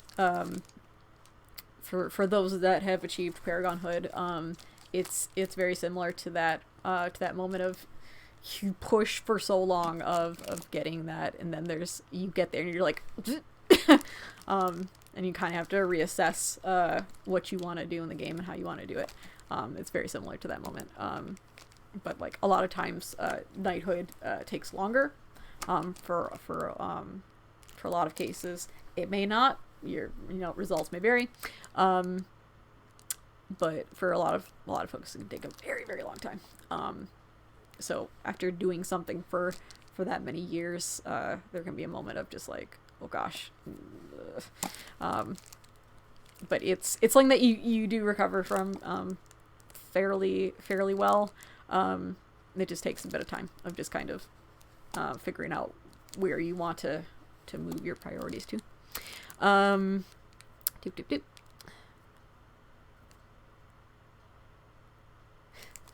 Finger wiggling. Amazing.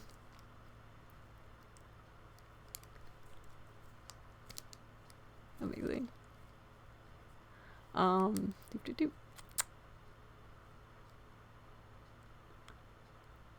Yes. Okay. Good. I'm really glad somebody made that point. This is all going into random nonsense about finger wiggling. If I'm given a wand, then I don't have to finger wiggle because it'll be wand wiggling. And it's a way for me to avoid that. Yay. And that's really the best gift you can give me, Vale. So way around finger wiggling. Okay. Follow up to the Masterhood Knighthood question. What do you think of the idea of having 10th be the requirement for both? Getting your 10th, then you could get knighthood and or masterhood. Spitballing a thought. Interested to hear your reaction to it. So I'm gonna say that I kind of like the masterhood because just to, I guess to explain a little bit about kind of masterhood and how that whole thing goes down. Masterhood is either a very quick and easy thing where it's like you'll get your 10th and then the very next kingdom event you'll get your masterhood. Like if you've checked all the boxes, there should be just like practically no wait time on that. It should basically just come the very next thing. But there's I'd say that it can be a sort of like a check and balance thing, because some folks will end up how do I say this? There are going to be times where you're going to have an officer that is less experienced and will end up giving high-level awards when the person isn't quite ready to have them. Maybe hasn't quite put in enough, or hasn't made a significant improvement, right? Hasn't gone bigger in amount of time or difficulty, or there's a million things. Sometimes it can be like a one-trick pony thing.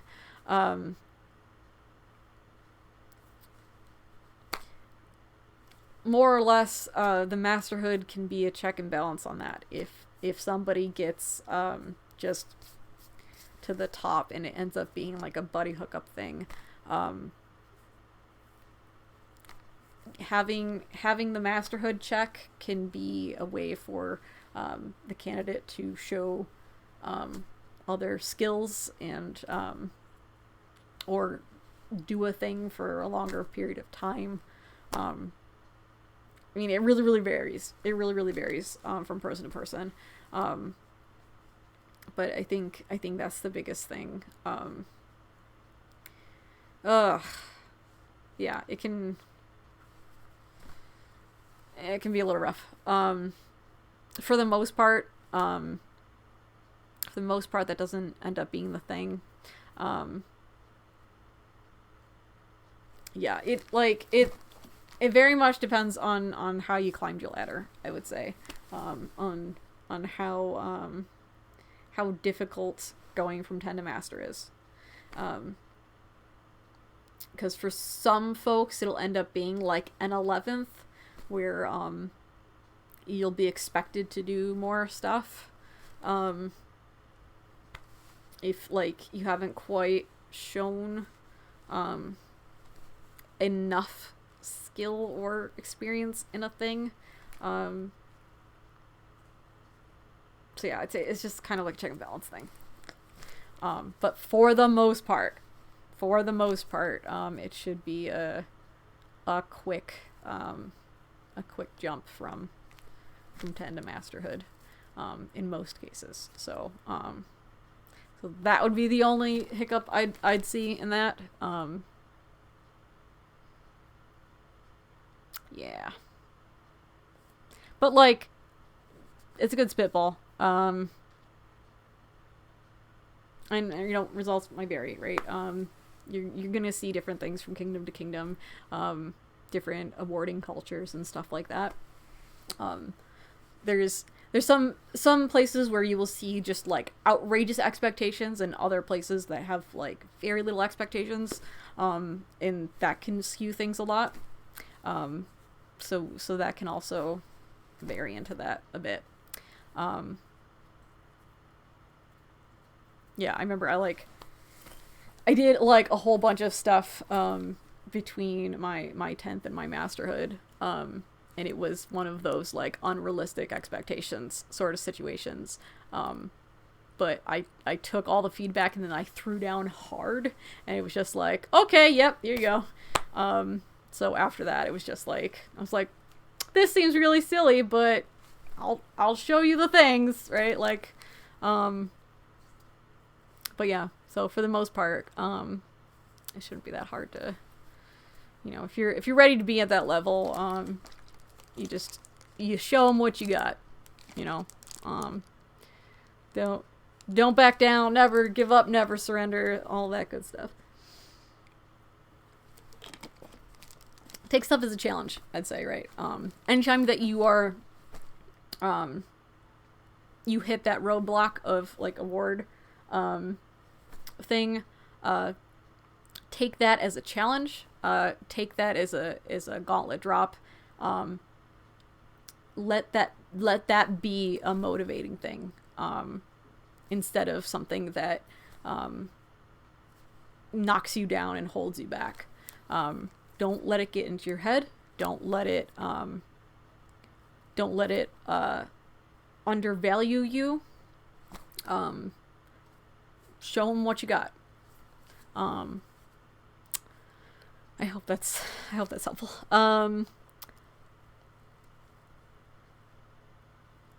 Thanks for your answer. I've been thinking about how to help elevate masterhood as its own award rather than just a stepping stone to knighthood, and I'm happy to have some feedback on the first spaghetti throw. Yeah, absolutely.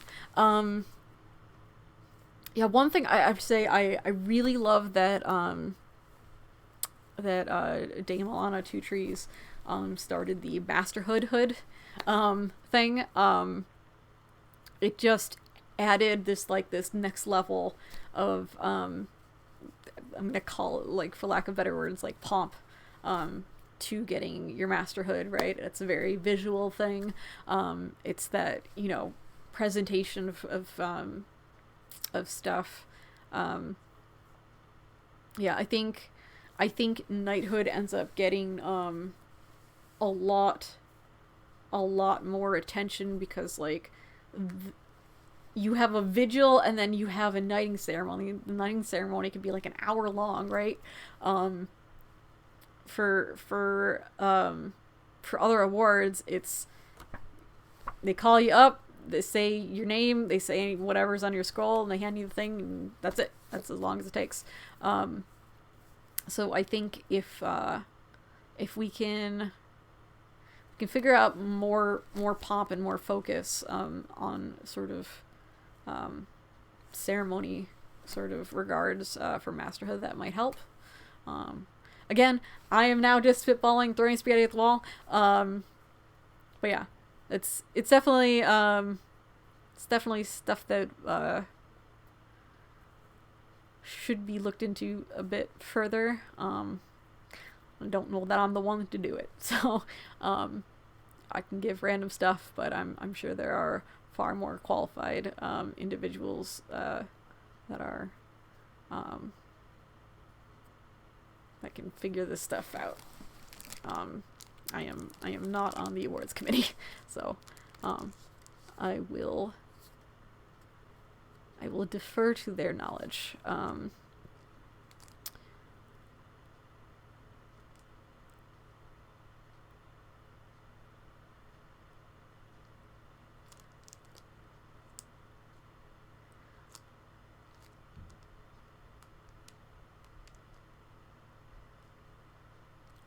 Yeah. The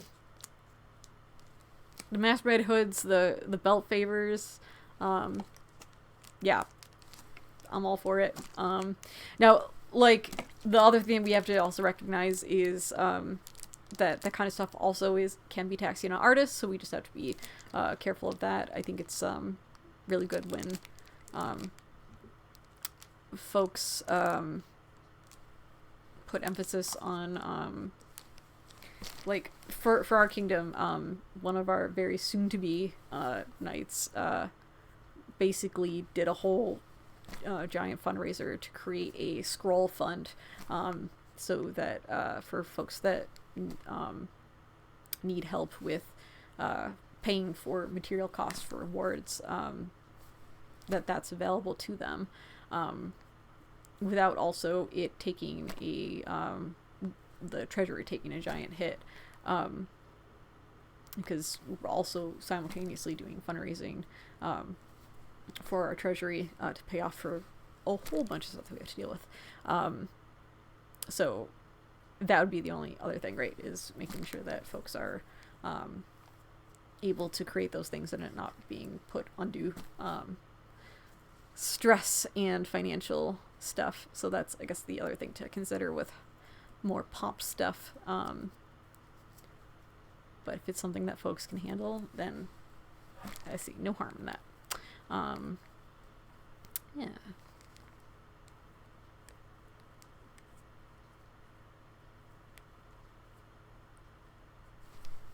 See what sticks. Yep, all for it.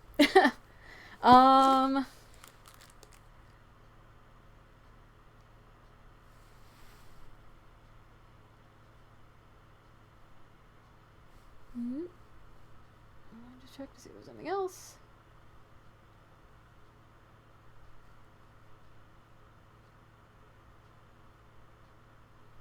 Okay. That's for a different day. Okay. Gonna do a last call for questions, because that's all that I see on here. Fitzmorgan, you get the MVP award for this chat, for this class, for providing so many questions. You're amazing. I appreciate you. This has been great. I really, really appreciate it. Good stuff. Good questions. Yeah. So, again, if anyone has any last minute questions, this is the time. We're going to be wrapping up stuff.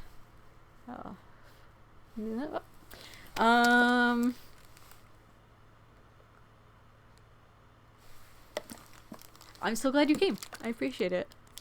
I'm very happy to do so. Okay. So, as the tradition, goodness gracious, how did I forget? As we wait for any last minute things, we will, due to the 20-second delay, do the 20-second silly dance, as is custom and tradition.